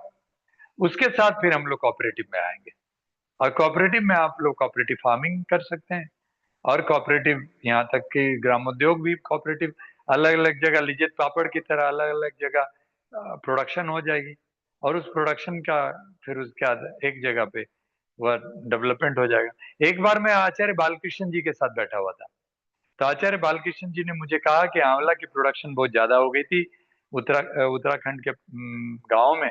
तो हमने वो किसान परेशान थे कि सब इतना आंवला हम लोग कैसे बेचेंगे, तो हमने सबका आंवला खरीद लिया। तो हमने बोला आचार्य जी आपने बहुत गलत किया।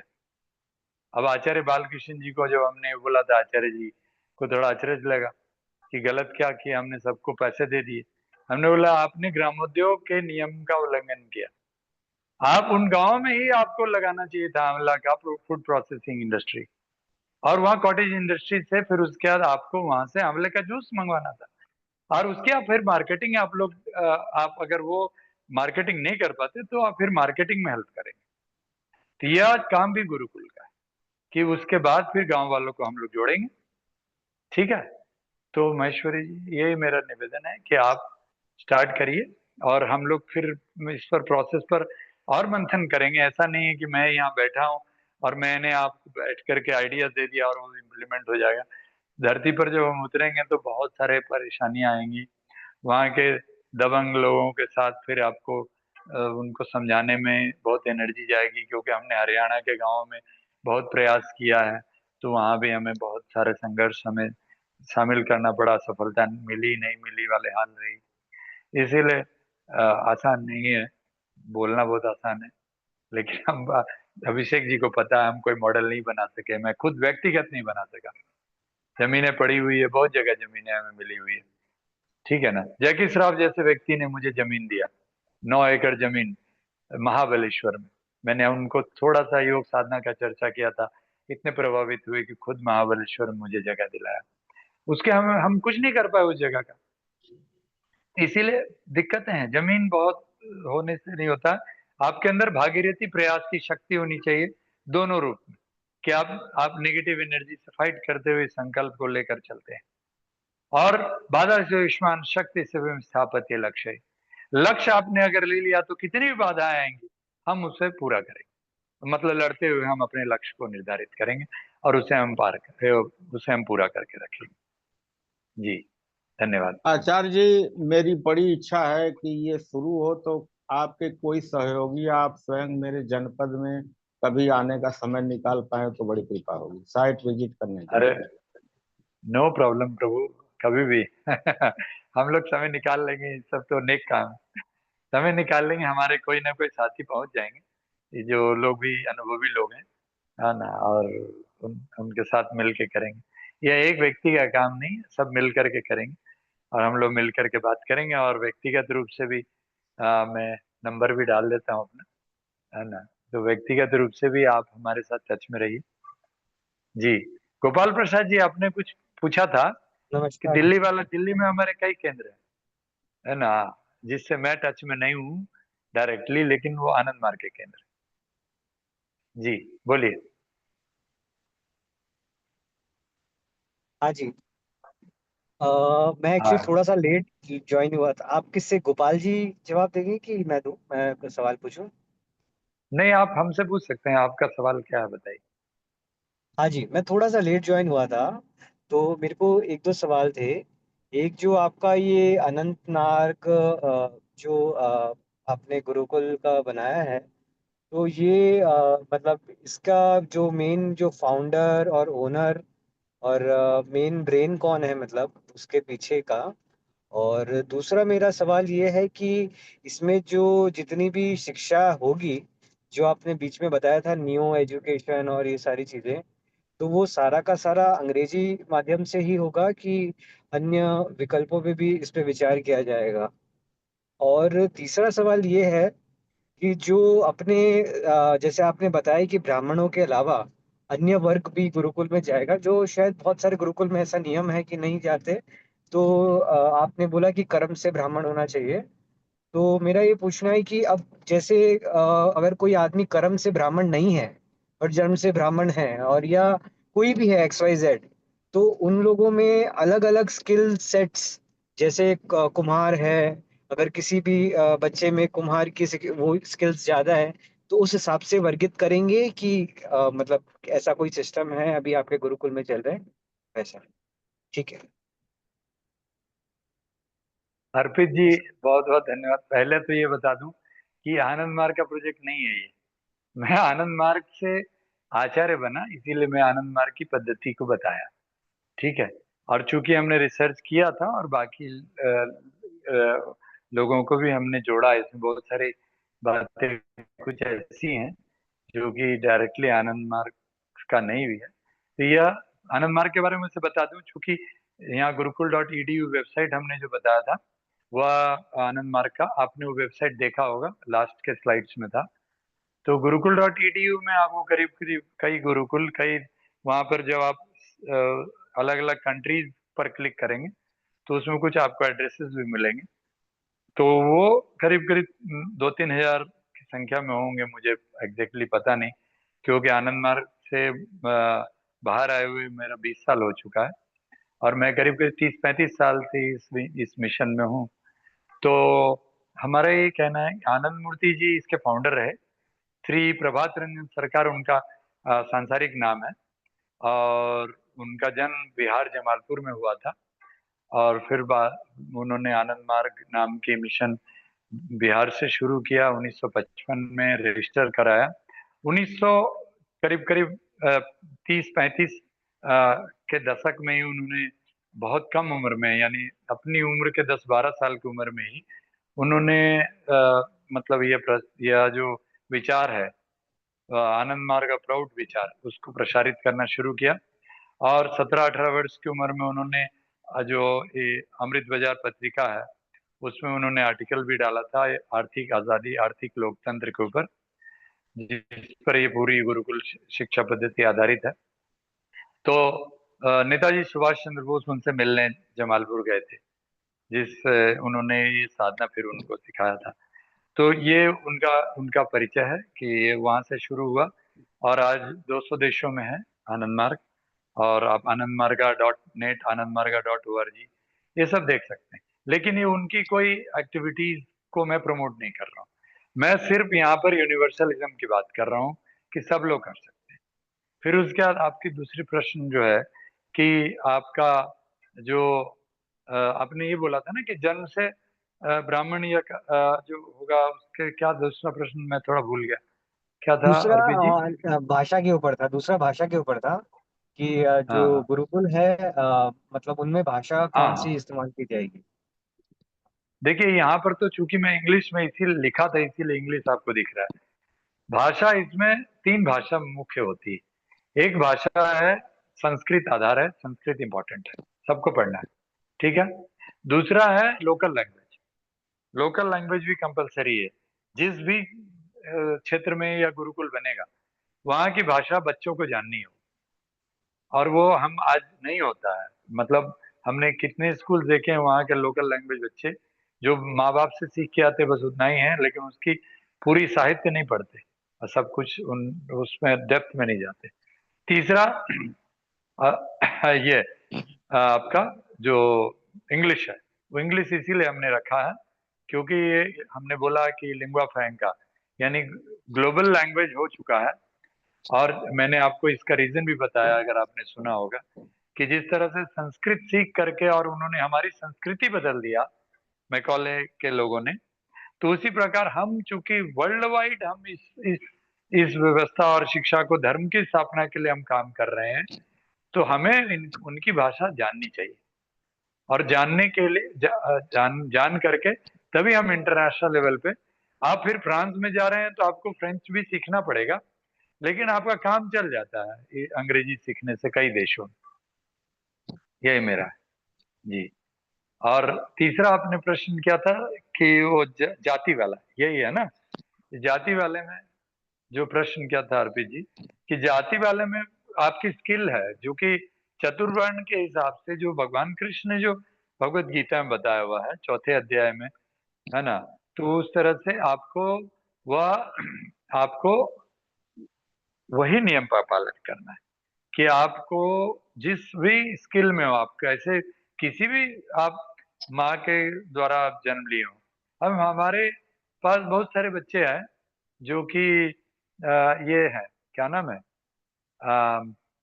हमारे ब्राह्मण घर से आए, लेकिन वो बिजनेस मैनेजमेंट में बहुत अच्छा काम कर रहे हैं, तो उनका स्किल उसमें हो गया।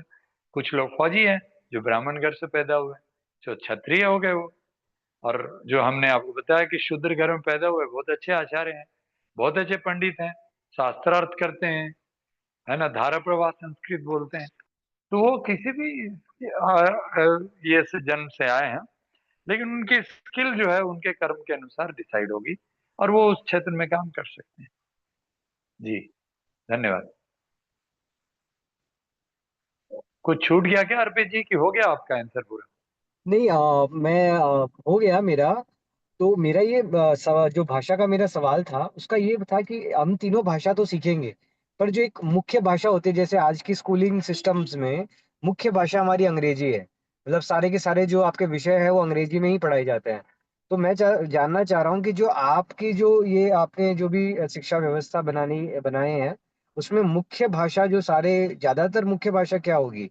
उसमें संस्कृत होगी कि अंग्रेजी होगी, या फिर ग्लोबल दूसरी लेवल कोई? ग्लोबल ग्लोबल लेवल पे संस्कृत सबकी भाषा होगी, मतलब सबको सीखना होगा गुरुकुल में, क्योंकि गुरुकुल में वेद उपनिषद पढ़ना है, तो बिना संस्कृत जाने हम पढ़ नहीं सकते।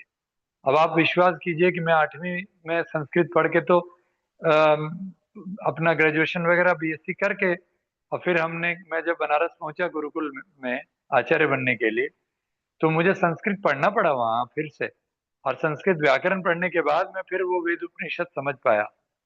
तो संस्कृत तो आधार है पहला, ये कंपलसरी है सबके लिए। दूसरा है कि लोकल लैंग्वेज, और तीसरा है कि मैंने कहा कि इंग्लिश। अब मान लीजिए आप फ्रांस में गुरुकुल चला रहे हैं तो वहाँ इंग्लिश की जरूरत नहीं पड़ेगी।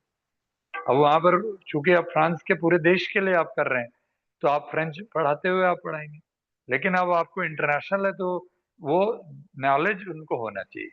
लेकिन मीडियम आपको उसकी जरूरत नहीं पड़ेगी, मीडियम जहां जिस देश में हो उसका मीडियम चलेगा, और लोकल लैंग्वेज साथ साथ नॉलेज होने की चाहिए।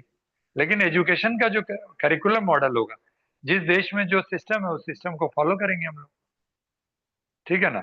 तो मेरा एक्चुअली इसमें जो फोकस है प्रभु, वो फोकस है कि हमको उनको भगवाधारी नहीं बनाना है, हम अंदर से हम योगी बना रहे हैं इनको। बाहर से वो आज मॉडर्न ने मतलब हमें पोशाक भी, लेकिन ये वो कोट टाई वाला भी नहीं है। हम चाहते हैं थोड़ा वस्त्र ऐसा हो कि जो थोड़ी प्राकृतिक और सात्विक हो। हम धोती कुर्ता पहनाने की बात भी नहीं कर रहे हैं, लेकिन थोड़े हमारे ड्रेसेस, जैसे मैं पैजामा कुर्ता पहना हूं तो इस तरह से ड्रेस हो सकते हैं, और जरूरत पड़ने पर अगर ऐसा है ड्रेस कोड पर थोड़ा ध्यान तो देना ही है, जो प्राकृतिक हो, देशी हो, इस तरह से हमें ध्यान देने की आवश्यकता है। और बाकी जो कलर्स है वो भी प्रकृति के हिसाब से जुड़ा होना चाहिए, वो उसका व्यवस्था। जी स्वामी और जी मेरा कन्याओं का सिस्टम, लास्ट सवाल है, कन्याओं के लिए है इसमें कोई प्रावधान की खाली पुरुषों के लिए ही है? ये तो गजब सवाल है। हमारा मानव मानव व्यवस्था जो है स्त्री पुरुष शिव, मैं तो इस पर दर्शन है ना प्रभु, शिव शक्ति आत्मकम ब्रह्मा, शिव और शक्ति मिलकर ही ब्रह्म होता है ना, स्त्री और पुरुष। पुरुष और प्रकृति, ये तो पूरा दर्शन है। इसमें कन्या अलग कैसे हो सकती हैं? और उनका होगा, लेकिन नियम ये होगा कि कन्याओं का जब वो बड़ी हो जाती हैं, यानी बालिका जब है, जो छोटी बच्चियां हैं, तो 10-12 वर्ष की उम्र, जब तक उनकी प्यूबर्टी नहीं आई है, तब तक वो एक साथ पढ़ सकते हैं। प्यूबर्टी आने के बाद स्त्री और पुरुष का अलग अलग गुरुकुल होगा। तो जरूरत पड़ा तो शुरू से ही अलग हो सकता है, ठीक है। ये है, लेकिन गुरुकुल तो दोनों का होगा, और है भी, हमारे हैं, बहुत सारे हैं हमारे, जो बालिकाओं के अलग हैं, और उनका संचालन माताएं करती हैं, हमारी बहनें करती हैं। 100% लेडीज मैनेज होता है, लेकिन उसकी जो ट्रस्टीज होते हैं, सपोर्टर्स होते हैं, डोनर्स होते हैं, वो कोई भी होगा, फैमिली पर्सन्स होते हैं, सब होते हैं। लेकिन अंदर में संचालन के लिए रहने वाली, जहाँ जहाँ पर जहाँ बहनें रह रही हैं, वहां पर सिर्फ बहनें ही रहेंगी, बालिकाएं जहाँ रह रही हैं वहां पर बहनें ही रहेंगी, ठीक है। बिल्कुल ठीक, बिल्कुल ठीक। तो स्वामी जी, मेरा एक प्रश्न था छोटा सा। जी प्रभु। आवाज आ रही है? हाँ आ रही है। आवाज। मेरा एक छोटा सा प्रश्न, मुझे जैसी जानकारी है उसके हिसाब से वर्ण के हिसाब से गुरुकुल होते थे। गुरुकुल सबके लिए एक सा नहीं होता था। वेद पाठी ब्राह्मणों के लिए अलग गुरुकुल थे, क्षत्रियों के लिए अलग गुरुकुल थे, और राजाओं के लिए अलग गुरुकुल। गुरुकुल अलग अलग कलाओं के लिए, अलग अलग व्यवस्थाओं के लिए अलग अलग गुरुकुल थे। क्या हम वर्ड अलग अलग व्यवस्थाओं के हिसाब से गुरुकुल चला रहे हैं, या एक कॉमन गुरुकुल है जो मैकाले की व्यवस्था को सुधारने के लिए थोड़ा सा चेंज हमने उसमें किया है? हम पुरानी व्यवस्था को स्थापित नहीं कर रहे, मैकाले की व्यवस्था में सुधार करते। एक प्रश्न। दूसरा प्रश्न था कि गुरुकुल की व्यवस्थाओं में वर्ण की बात तो हम नहीं कर रहे, आप भी नहीं कर रहे। क्या ऐसा लगता है कि आज के समय में हम जो ग्राम सुधार की बात करते हैं, जो हम बात करते हैं जमीन से जुड़ने की, या जो हम बात करते हैं एकदम कोऑपरेटिव सेक्टर की, तो ये हम इसलिए करते हैं क्योंकि मैकाले में और औद्योगिकरण में और व्यवस्थाओं ने हमारी कुल, कुटुंब, सामाजिक, पंचायतों की, ग्राम की व्यवस्थाएं बिगाड़ दी हैं। तो क्या ऐसा लगता है कि सहकारिता या ग्राम स्वराज, या जो गांव में हम काम कर रहे हैं, चाहे हम गाय पाल रहे हैं, चाहे हम लोहारी का काम लोगों से करवा रहे हैं, क्या ये किसी खास वर्ण का काम जिस वर्ण का था उससे कराया जाए तो ज्यादा बेहतर होगा? उनके पास ज्यादा मूल ज्ञान होगा? क्या आपको लगता है कि उनकी जो जेनेटिक्स है, वो जेनेटिक्स इन चीजों को ज्यादा अच्छे से एब्जॉर्व कर पाती है? क्या ऐसा महसूस हमको होता है कि जैसे राष्ट्रपति के रक्षकों के लिए 5 जातियां निर्धारित हैं, या तो राजपूत होगा, या जाट होगा, या गुरखा होगा? ये इसलिए है क्योंकि वर्णगत व्यवस्थाएं या वर्णगत चीजें ज्यादा उपयोगी होती हैं। जैसे हम गेहूं के साथ करते हैं, जैसे हम गाय के साथ करते हैं, कि वर्ण संकरता ना हो, वर्ण वैसा ही रहे। क्या उन बातों पे भी हम विश्वास कर रहे हैं, या हम अंग्रेजी पैटर्न पे, जैसा उनके यहाँ है, जितना वो बिगाड़ गए हैं उससे थोड़ा सा सुधारने की कोशिश करते हैं? जी धन्यवाद। सचिन जी, बहुत ही अंदरूनी सवाल है आपका। और सबसे पहला तो वर्ण व्यवस्था, क्योंकि वर्ण का अर्थ होता है आपके मन का रंग, ठीक है। तो मन का रंग जो है वह वर्ण व्यवस्था है। वर्ण आपके मन, आपके कर्म के अनुसार निर्धारित होता है। तो मैंने इस पर श्लोक भी बताया, कर्मणा कर्मणा ब्राह्मणा न जचा श्लोति न जचा ब्राह्मण। तो जी जी क्या इसमें अनुवांशिकी प्रभाव होते हैं? संस्कारी अनुवांशिकता संस्कार नहीं, अनुवांशिक संस्कार का ये अर्थ है, संस्कार का ये अर्थ है कि संस्कार जो होते हैं वो प्रारब्ध और आरोपित दोनों होते हैं। जो प्रारब्ध संस्कार हैं वो आपके जन्म जन्मांतर, आपके जो पिछले जन्म में आप क्या थे, या तो उसी माता पिता से तो नहीं आते ना। तो आप पिछले जन्म में आपने जो अर्पित किया हुआ है पिछले शरीर में, उस शरीर को आप इस शरीर में जब आप माँ के गर्भ से आए हैं, तो आपके जैसे मैं अपने घर में जन्म हुआ, तो मैं ही एकमात्र आध्यात्मिक जीवन जी रहा हूँ। हमारे घर के बाकी भाई बहन को के अंदर आध्यात्म में उतनी रुचि नहीं है। तो जो आध्यात्मिक संस्कार जो मेरे अंदर है वह मेरे पिछले जन्मों के कर्म का फल है। यह संस्कारी जो व्यवस्था है, इस व्यवस्था को दीक्षा के द्वारा, जो दीक्षा की पद्धति थी, जो 12 वर्ष की उम्र के 5 वर्ष से पहला कुमार आचरित प्राज्ञो धर्मान्य दुर्लभम मनुष्य जन्म तदपि दुर्मर्थदम। तो 5 वर्ष की उम्र में कुमार यानी 5 वर्ष की उम्र में ही उसको दीक्षा देके, और दुर्लभम मनुष्य जन्म, मनुष्य का जन्म दुर्लभ है, इसीलिए उसको भगवत धर्म के रास्ते पर ले आना है 5 वर्ष की उम्र में ही, और उसकी दीक्षा पहले हो जा रही है।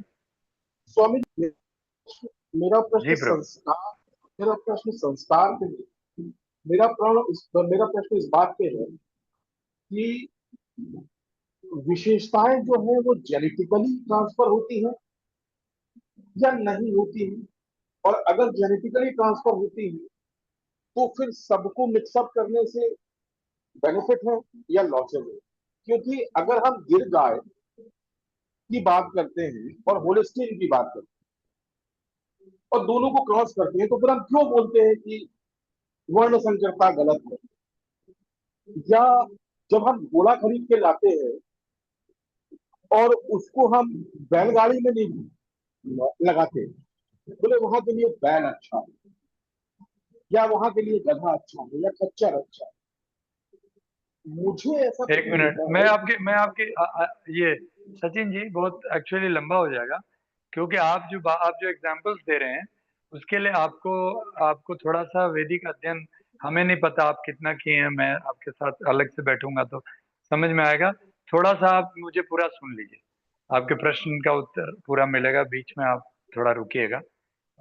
तो आपने जो उदाहरण दिया वो मनुष्य को आपने पशु से उदाहरण दे दिया। मनुष्य प्योरली संस्कारी होता है। मनुष्य का जेनेटिक सिस्टम, ये डार्विन की थ्योरी है। ये हमारी वैदिक सिस्टम नहीं है। वेद कभी भी आपको जीन्स जेनेटिक ऑर्डर्स के सिस्टम से ज्ञान देने की बात नहीं करता। वैदिक नियम में जो वर्ण व्यवस्था है वह संस्कारों के माध्यम से दीक्षा होते ही उसकी संस्कार उस तरह से आने लगती है।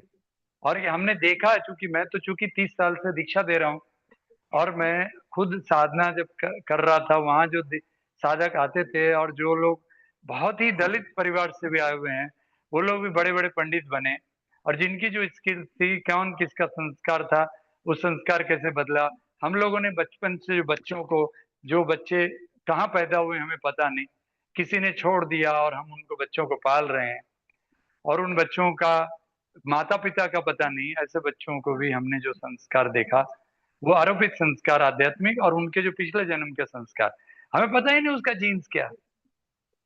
इसीलिए जो उसके संस्कार हैं यही हमारा भगवत धर्म है, और संस्कार के अनुसार ही मनुष्य का जीवन निर्धारित होता है, और वह संस्कार आपके पिछले जन्म का जो प्रारब्ध होता है, और इस जन्म में जो आप आरोपित, तो आपके जो भी आप जिस संस्कार में आप पलते हैं बढ़ते हैं, उन दोनों को मिला करके होता है। इसीलिए जो आप जिस आप संस्कार से पैदा हो गए हैं धरती पर, और आप मान लीजिए बहुत आध्यात्मिक संस्कार के साथ पिछले जन्म में रहे हो, लेकिन आपको इस जन्म में कोई अच्छा संस्कार देने वाला जगह नहीं मिला, तो दिक्कत हो जाएगी, जो आज पूरे भारतवर्ष में हो रहा है। इस पर श्लोक है, स्थूल सूक्ष्म कारणेषु चरमोपयोग प्रकृत विचार समर्थित मंडनंच। भौतिक, मानसिक, आध्यात्मिक स्तर पे। जो आप जो उदाहरण दिए गायों का, वो पशुओं के लिए, मनुष्य का वो सिस्टम नहीं है, वो डार्विन की थ्योरी पर नहीं चलता। मनुष्य का जीवन प्योरली आध्यात्मिक जो जीवन जिस लेवल पर छोड़ कर गया, ऋषि भरत की कहानी आप पढ़ सकते हैं कि जिस समय उसने शरीर छोड़ा, उस समय जो सोचा, अगले जन्म में वो जड़ भरत बना और वो पशु के रूप में जन्म हुआ। फिर फिर अगले जन्म में वो फिर मनुष्य के शरीर में आया। अब यह वैज्ञानिक शोध है जिस पर हम लोगों ने काफी शोध किया हुआ है, और मैं एपीजे अब्दुल कलाम से 2 बार इस पर मिला हूँ, और इस पर हमने बात किया हुआ है कि किस प्रकार मनुष्य संस्कार उन्मुख होता है, और मनुष्य पिछले जन्म में जो करके आया होता है, और पिछला जन्म की थ्योरी को कैसे हम मैथमेटिकली प्रूव करेंगे, उस पर हम लोगों ने काम किया हुआ है। और इस पर हमारे पास हमारे गुरुदेव की पुस्तक है थ्योरी ऑफ माइक्रोवेटा के रूप में, कि पिछला जन्म को हम मैथमेटिक्स और साइंस के रूप में कैसे प्रूव कर सकते हैं। इंट्यूशनल साइंस ऑफ वेदास अगर आप पढ़ेंगे, वेद की ब्रह्म विज्ञान पढ़ेंगे, तो आपको सब कुछ समझ में आ जाएगा कि साइंस क्या है इसके पीछे, पुनर्जन्म का। तो इसीलिए उसको हमको कंटिन्यूटी में ला करके और उस पर हमको डेवलपमेंट और एजुकेशन होगी। अब आया 5 वर्ष से 12 वर्ष की उम्र तक, जब बच्चा प्यूबर्टी नहीं अटेंड किया है, पूर्ण ज्ञान उसी समय एक्चुअली उसको मिलता है, और उस समय उसकी जो संस्कार के अनुसार जो स्किल होगी वह उसको डेवलप करते हुए सीखेगा। इसीलिए आप अलग से आप अभी बच्चे को आप पहचान नहीं पाएंगे कि कौन से स्किल में हो जाएगा। ये सभी स्किल वहां पर वो बच्चा सीखता रहेगा, और उसमें जिसमें आपने एडवांस एजुकेशन में जिसमें निपुण होगा उसमें वो चला जाएगा। तो वहां पर आपने जो बोला कि फाइनली जो होगा, अलग अलग गुरुकुल मतलब अलग अलग डिपार्टमेंट्स होंगे, फिर वो डिपार्टमेंट्स फिर हायर आपकी जो स्किल होगी उस हायर स्किल में वो डिपार्टमेंट में चला जाएगा बच्चा बड़ा होने के बाद, और वो 16 वर्ष की उम्र में हो जाएगा। आपको बता दूं कि गुरुकुल में 16 वर्ष की उम्र में बच्चे तैयार हो जाते थे, जिनके अंदर आध्यात्मिक नॉलेज, उनके अंदर मेडिकल नॉलेज, और प्लस इंजीनियरिंग नॉलेज, सब कुछ नॉलेज। अभी जो छोटी में या पिवड़े में जो जीवन विद्या के लोग जो जो रह रहे हैं, और बाबा नागराज के लोग जो एक साथ रह रहे हैं, अभिभावक विद्यालय जो चला रहे हैं, वह एक गुरुकुल का मॉडल है। उनके बच्चों का अगर आप मिलेंगे ना, तो उनके बच्चों में सारा सारा ज्ञान है। 12 साल, 13 साल, 14 साल की उम्र में बच्चों के पास सारे ज्ञान है, तो उनके पास संस्कार था उस तरह से डेवलप कर गए। ठीक है, तो अंत में यही हम कहना चाहेंगे कि उनका डिपार्टमेंट उनके अनुसार डिसाइड होगा। और आपका कोई प्रश्न था? बस स्वामी जी, बस यही प्रश्न। जी जी जी। तो सचिन जी, मैं निवेदन करूंगा कि चूंकि बहुत ही गूढ़ विषय है और ये वैदिक ये पर है, इसीलिए जरूरी नहीं है कि मैं उतना ज्ञानी हूं कि मैं ही सब कुछ आपका उत्तर दे पाऊं, लेकिन इतना है कि इस पर हमारा जो प्रैक्टिकल प्रयास रहा, उसके अनुभव के आधार पर मैंने आपको बताने की कोशिश किया। इस पर और हम लोग बैठेंगे तो और मंथन कर सकते हैं। धन्यवाद। गोपाल प्रसाद जी, आपने बहुत कुछ लिखा है, जरा आप उसको विश्लेषण करते हुए जरा आप बताएं ना कि आप क्या पूछना चाह रहे हैं। मैं सब कुछ पढ़ नहीं पा रहा।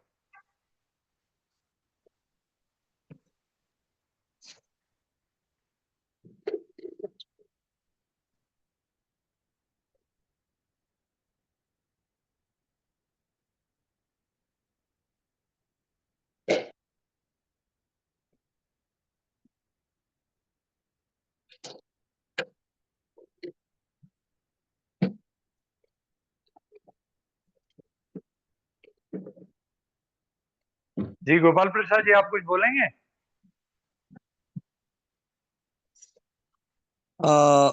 जी नमस्कार।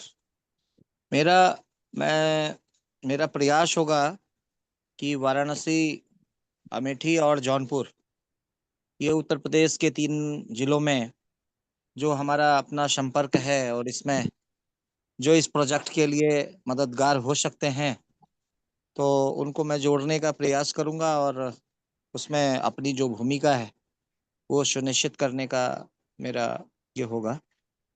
और दूसरा ये है कि जो जातिगत व्यवस्था वाली जो बात है, तो मैं आपके उस पॉइंट से सहमत हूँ कि जो कर्मणा व्यवस्था है, जाति से ब्राह्मण है, लेकिन अगर उसका कर्म जो है वो अगर ब्राह्मण के अकॉर्डिंग नहीं है तो वो फिर ब्राह्मण कैसे हो सकता है।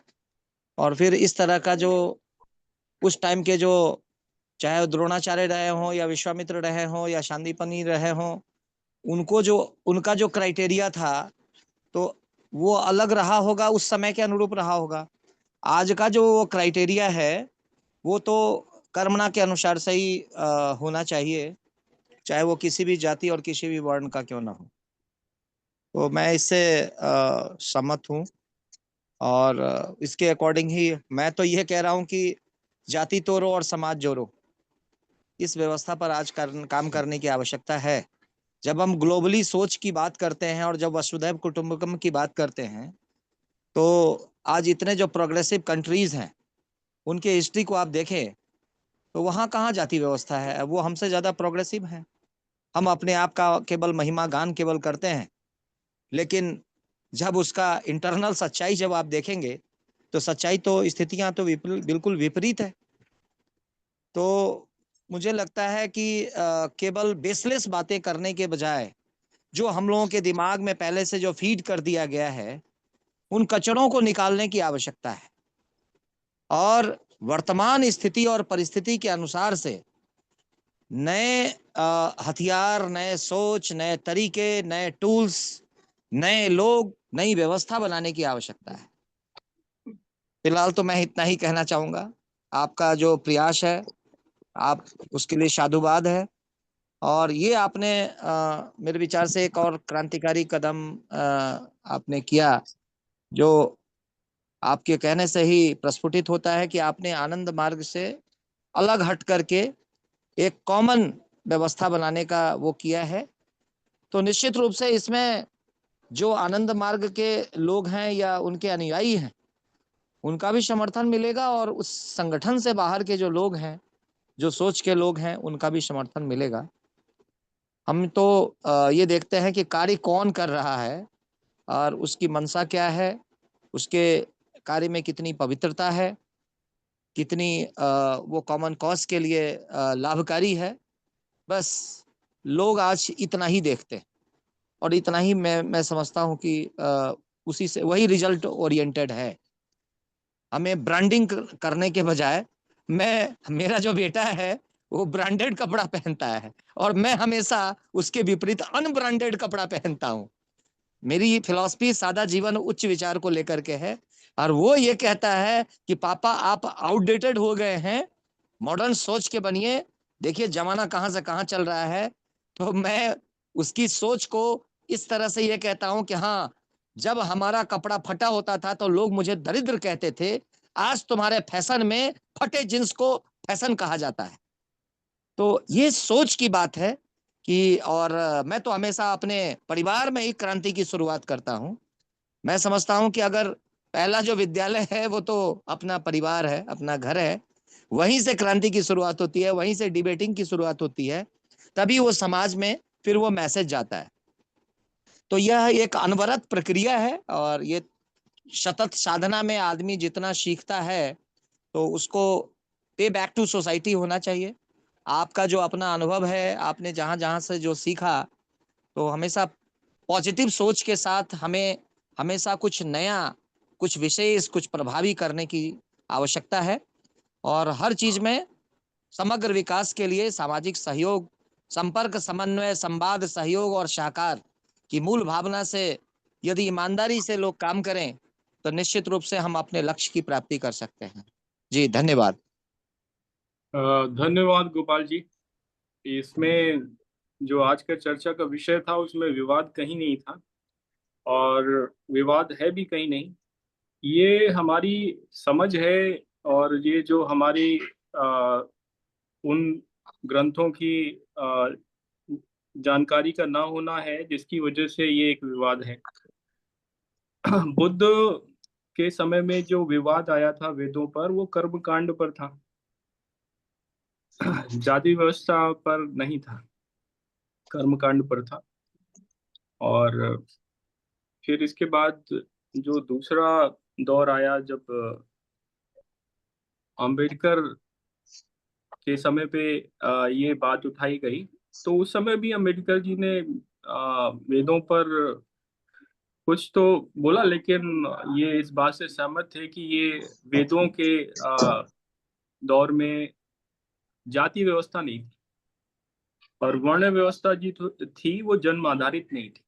दोनों ही चीजें उन्होंने खुद स्वीकारी, उनकी किताबों में, उनके लेखों में, उनकी पुस्तकों में है ये बात। तो विवाद जो ये खड़ा है, ये राजनीतिक विवाद ज्यादा है। अगर अगर हम वेदांगों की बात करें तो 6 वेदांग होते हैं, जिनमें से एक है निरुक्त। तो निरुक्त में जो वेद में शब्द इस्तेमाल हुए हैं, जो शब्द लाए गए हैं इस्तेमाल में, उनका विवरण होता है, उनका अर्थ होता है, उनके बारे में बताया जाता है।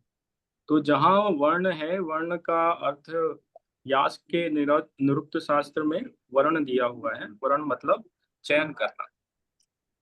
और फिर दूसरा जो लोग बात करते हैं कि पुरुष सूक्त की, तो पुरुष सूक्त में भी अगर वहाँ पे ये जो मेटाफोरिक फॉर्मेट में दिया हुआ है कि मुख से ब्राह्मण और पैरों से शूद्र की उत्पत्ति हुई, तो उसी पुरुष सूक्त में 4 मंत्र बाद पृथ्वी की उत्पत्ति भी पैरों से बताई गई है, और मुख से चंद्रमा की उत्पत्ति बताई गई है। तो ये मेटाफोरिक फॉर्मेट है, और पृथ्वी को पैरों से निकला हुआ बता रहे हैं, और मुख से चंद्रमा को निकला हुआ बता रहे हैं। तो ये एक वो जो ऋषि हैं जिन्होंने वो लिखा है, ऐसा बिल्कुल भी किसी को नीचा दिखाने या किसी को कुछ स्थापित करने का कोई प्रयास नहीं था।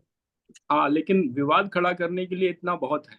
अब जैसे अगर हम बात करते हैं रामचरितमानस की, तुलसीदास जी वाले, तो उसमें वो एक जो है वो चौपाई दोहा कोट किया जाता है, दूर गंवार शूद्र पशु नारी सकल ताड़ना के अधिकारी। तो ये भी विषय जो लोगों ने पढ़ा नहीं, उनको तो लगेगा कितना बुरा लिखा है, लेकिन ये एक काव्य है, और काव्य में कैरेक्टर है।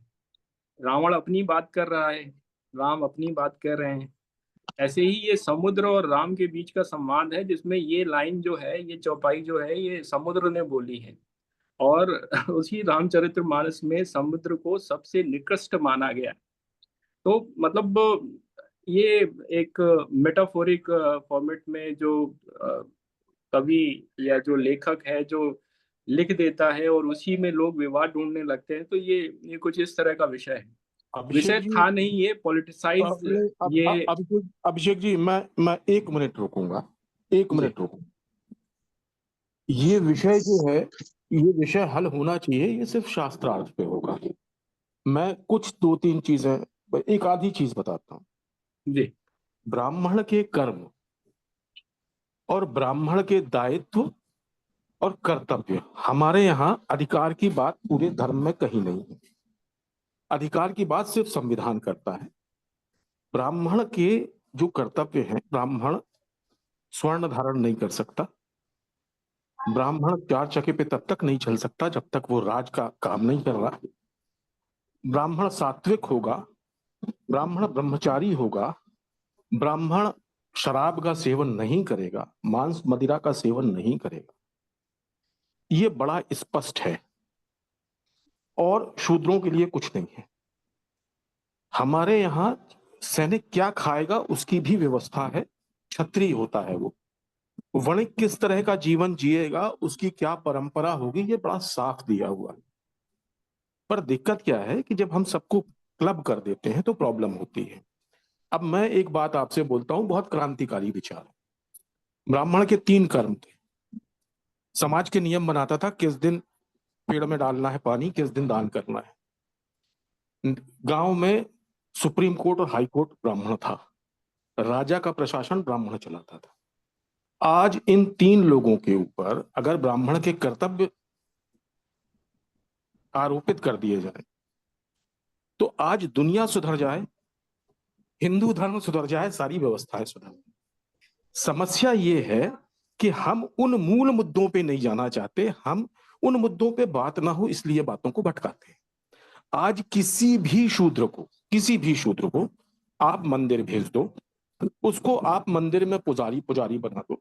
4 दिन के बाद उसके यहाँ शादी होगी उसकी साली की, वो दारू पी के मुर्गा खा के अपनी ड्यूटी निभाने के लिए 4 बजे मंदिर पहुंच जाएगा। अगर अभिषेक जी रोक देंगे उसको या स्वामी जी रोक देंगे उसको और उसकी 1 दिन की तनख्वाह कटेगी, तो वो आदमी जो है वो तुरंत थाने पहुंच जाएगा और हम जेल जाएंगे। समस्या ये है कि जिसका जो कर्म है उस कर्म के विधि निषेध और विधि हैं। आप किसी को भी बनाओ पर यह निर्धारित कर दो कि वो आदमी उससे बाहर नहीं जाएगा, तो चीजें ठीक है। पर हमको दोनों चाहिए। जहां हमको मजा आएगा वहां हम सबके बराबर हैं। हम ब्राह्मण हैं, हमको मजा आता है गाड़ियों में घूमने में, खूब ड्रिफ्ट मारने में, घूमते। कोई शूद्र है, उसको मंदिर में मजा आता है, वो मंदिर जाता है।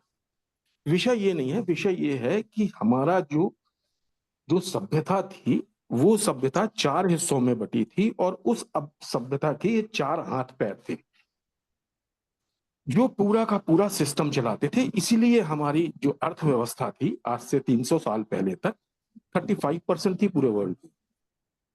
आप जब भी गुरुकुल की बात करते हैं, जब भी हम शिक्षा की बात करते हैं, तो हम हमेशा कुटुंब आधारित व्यवस्था की बात करते हैं। गांव में सिर्फ हम कुटुंब आधारित व्यवस्था की बात करते हैं। कोई कुम्हार नौकरी करा के किसी से वो नहीं मनवाता, बढ़ई घर में ही काम करता। तो व्यवस्था ये है कि अगर गांव का सर्वांगीण विकास चाहिए, अगर व्यवस्थाओं का सर्वांगीण विकास चाहिए, तो अलग अलग जगह से अलग अलग तरह के लोगों को जोड़ के बिना डंडे के आप इसको नहीं चला सकते। और हमारी व्यवस्था डंडे की नहीं थी। हमारी व्यवस्था में हमेशा अप्रत्यक्ष दंड का प्रावधान रहा है, जो गरुड़ पुराण में लिखा है, जिसका चिंतन बहुत सारी जगह चित्रगुप्त और यमराज के रूप में हुआ है। हम अंग्रेजों ने प्रत्यक्ष दंड का प्रावधान किया, इसके बाद ये व्यवस्थाएं खराब हुई हैं। तो विषय ये नहीं है कि क्या आज की क्या सचिन मजबूरी जी, है या आगे की क्या मजबूरी आज है। का विषय ये नहीं है कि हम इस पर चर्चा करें। ये जो वेद से पुराण पे बात आ गई, तो ये थोड़ा सा ऐसा विषय है जिसके लिए थोड़ा समय चाहिए होगा। मैं चाहूंगा कि इस पे भी बात हो और आप ही बात रखें और उस नहीं पे खैर वो प्रश्न भी विषय लें। नहीं देखिए, वो अभी आज का विषय जो है वो गुरुकुल तक सीमित है, उसमें रहते मैं हैं। मैं सिर्फ और ये कहता समय हूँ। भी हमारा जो है वो हमें आज्ञा नहीं दे रहा है कि हम चीजों को ज्यादा अब खींचें। अब 10 बज चुका अभिषेक है। अभिषेक एक दो भाई का प्रश्न और जो बचे हुए हैं वो अन्य साथी कर सकते हैं। अगले 3 से 4 मिनट में ये चर्चा को विराम देंगे। इस विषय पे हम चर्चा रखेंगे। आप अभिषेक ही भाई को वक्ता अब बनाएंगे अब और अभिषेक आपका अभिषेक पक्ष भाई मैं सुनना सिर्फ की तीन कोशिश अभिषेक करेंगे, भाई मैं प्रयास करेंगे। जी। अभिषेक भाई मैं सिर्फ 3 सेकंड लेता हूँ। मेरा सिर्फ इतना कहना है, हम लोग जागृत लोग हैं, हम लोग विचार करते हैं, हम लोगों को सिर्फ विचार करना चाहिए। पब्लिक में ये बातें नहीं की जा सकती, ये मुझे भी समझ में आता है। नहीं नहीं, ये सिर्फ विचार करने की बात नहीं है, काम करने की भी बात है। लेकिन विचार करके काम करने की बात है। तो वो होगा। और जो भी और साथी हैं वो, जैसे संजय समर जी हैं, और कुछ लोगों के प्रश्न रह गए हैं, अगर वो प्रश्न करना चाहते हैं तो वो कृपया करें, क्योंकि 10 बज चुका है और सब चीजें समय सीमा के भीतर हों, ये हमारी प्राथमिकता है हम सभी की। तो इसलिए जो भी प्रश्न है शीघ्र अतिशीघ्र कर लें। संजय समर जी, कर्नल यूबी सिंह जी, श्री राय जी, अपने प्रश्न कर समय सकते हैं। जी हाँ, समय की सीमा को देखते हुए शॉर्ट में ही पूछना चाहूंगा कि जो 16 सिद्धांत दिए गए थे उनमें कुछ सिद्धांतों के बारे में किसी ने कोई चर्चा नहीं की। प्रथम सिद्धांत था जैसे यूरिनेशन के बाद महिला हो या पुरुष हो योनि को साफ करें पानी से, तो ठीक है चलिए। लेकिन दूसरा जो दिया गया है कि सभी सरकमसिजन करें, ये क्या महिलाओं के लिए भी है? पहली बात तो। और दूसरा यह क्या है, ये मुस्लिमों के डर से बना दिया गया है ताकि मुस्लिम कभी कपड़े खोल के देखें तो वो दिखा सके हम कि ये सरकमसिजन किया हुआ है, हमें मत मारो।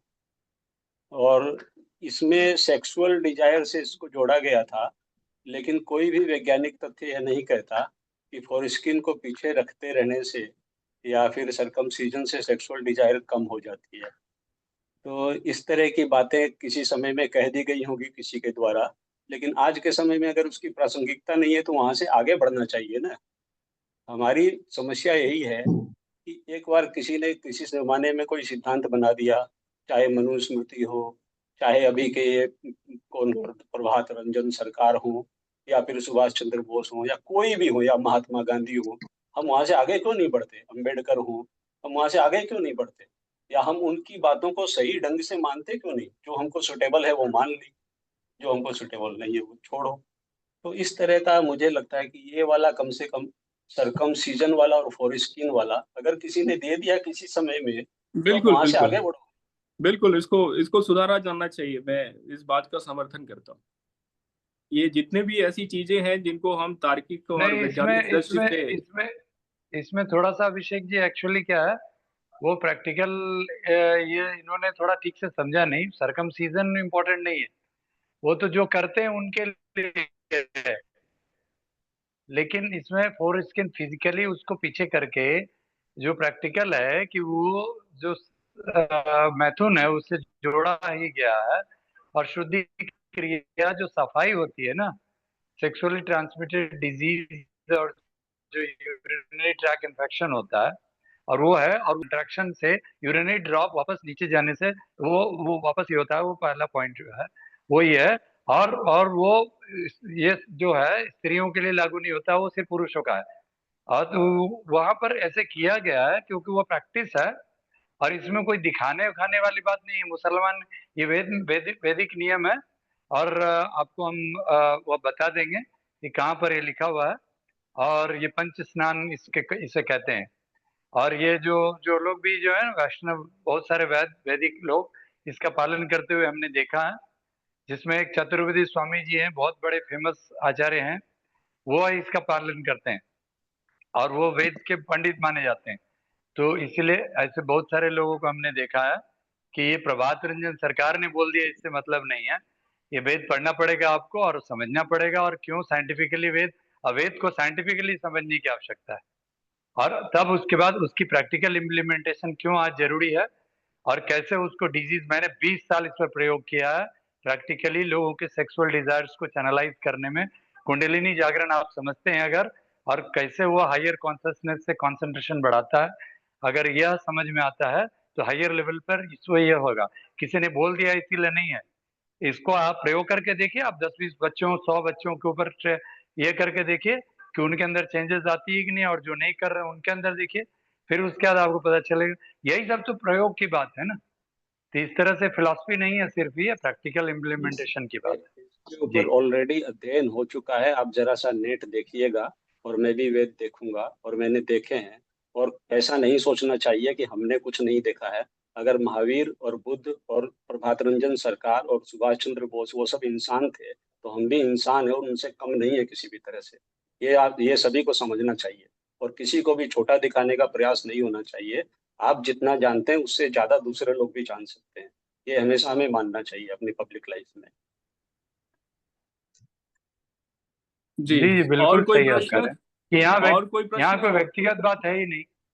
जी नहीं, कोई व्यक्तिगत बात नहीं है। और कोई प्रश्न? इसको बिल्कुल व्यक्तिगत ना लिया जाए।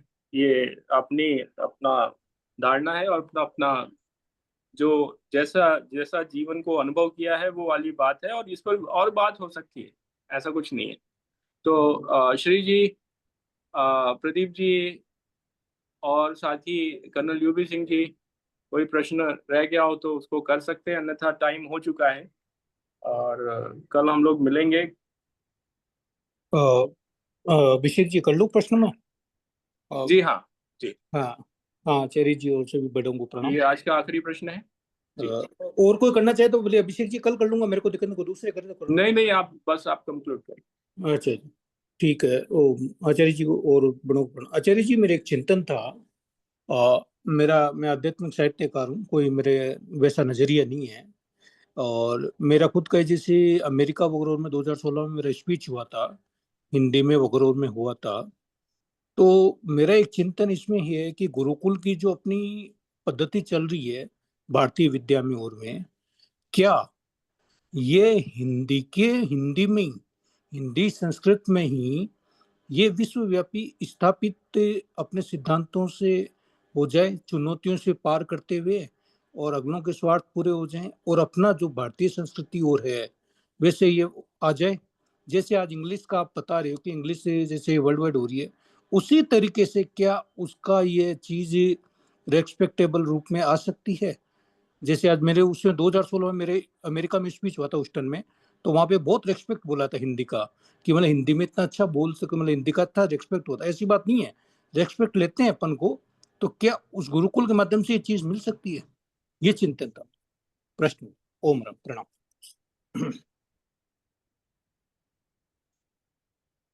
नहीं, बिल्कुल इसमें कोई दिक्कत नहीं है, क्योंकि देखिए भाषा बहुत ज्यादा परेशानी की बात नहीं है। सबसे बड़ी बात है कि जो हम विचार प्रस्तुत करना चाह रहे हैं वह महत्वपूर्ण है, और भाषा तो उस स्थानीय स्तर पर काम करने की आवश्यकता है। संस्कृत पर हम इसीलिए जोर दे रहे हैं क्योंकि यह वैदिक ज्ञान से सब कुछ संचालित हो रहा है। तो वैदिक ज्ञान के लिए संस्कृत तो जानने की आवश्यकता है, बिना संस्कृत जाने हम वेद कैसे समझेंगे। तो इसीलिए उसके लिए हमें संस्कृत पढ़ना ही होगा, और उसके साथ साथ आप फिर उसके लोकल लैंग्वेज का प्रावधान है। इंग्लिश हमने बोला इसीलिए क्योंकि ग्लोबल लेवल पे उन्होंने हमारे ऊपर में मोनोपोली किया हुआ है, इसीलिए उस भाषा को जानने से फायदा है। बस यही है, तो कोई दिक्कत नहीं है, आप किसी भी भाषा से भी आप उस ज्ञान को प्रसारित कर सकते हैं। बस वैदिक ज्ञान के लिए संस्कृत की आधारभूत आवश्यकता बहुत जरूरी है।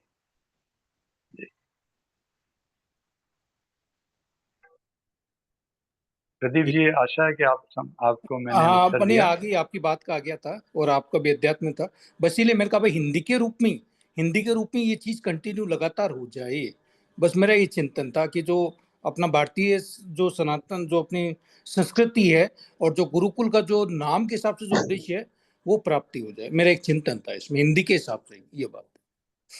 हाँ, तो हिंदी की जगह संस्कृत बोला ना मैंने, क्योंकि संस्कृत जो है हमने कई देशों में देखा। हिंदी तो नहीं कह सकता मैं कि हिंदी होगा, लेकिन संस्कृत तो सभी को पढ़ाया जा सकता है, और पढ़ भी रहे हैं पूरे विश्व के लोग, है ना। और ये सनातन धर्म का आधार है संस्कृत, इसलिए वैदिक आधार है, इसको पढ़ाया जा सकता है, और ये वापस लाने की आवश्यकता है गुरुकुल शिक्षा में। बिल्कुल सही है, बिल्कुल सही। बस वही वही आपने लास्ट में बोल दिया था, मेरी बात को बोल दिया था। आप सभी का बहुत बहुत धन्यवाद। समय हो चुका है और बहुत सारे प्रश्न हैं। आप आचार्य अंतरंग जी का नंबर ले सकते हैं। एक ग्रुप में कई सारे ग्रुप में जुड़े भी हैं अंतरंग जी, तो वो मैंने नंबर वार्तालाप। डाल दिया, जी नंबर जी। डाल दिया मैंने। हाँ, तो वो नंबर आप नोट कर सकते हैं, और साथ ही साथ इस विषय पे और भी चर्चा होती रहेगी, कुछ काम भी होता रहेगा, और काम करते हुए सीखा जाएगा तो थोड़ा सा और भी अच्छा रहेगा। कल जो चर्चा का विषय है वो आपको सुबह सूचित कर दिया जाएगा, क्योंकि जिस विषय पर अभी बात हुई थी उनके जो वक्ता है उनका थोड़ा सा अभी कंफर्मेशन नहीं है हमारे पास। और दूसरा, कल एक पॉलिटिकल ट्रेनिंग भी है, वो शाम को 7 बजे से है। उसमें जो हमारे पार्टी से जुड़े प्रतिनिधि हैं वो जुड़ेंगे। उसके लिए अगर किसी को कुछ अन्य जानकारी चाहिए तो मुझे वो मैसेज दे सकता है। आप सभी का धन्यवाद। और कल जो है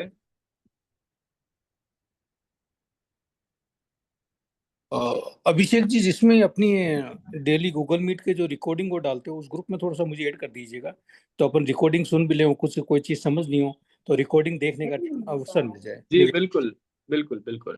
हाँ, ओम।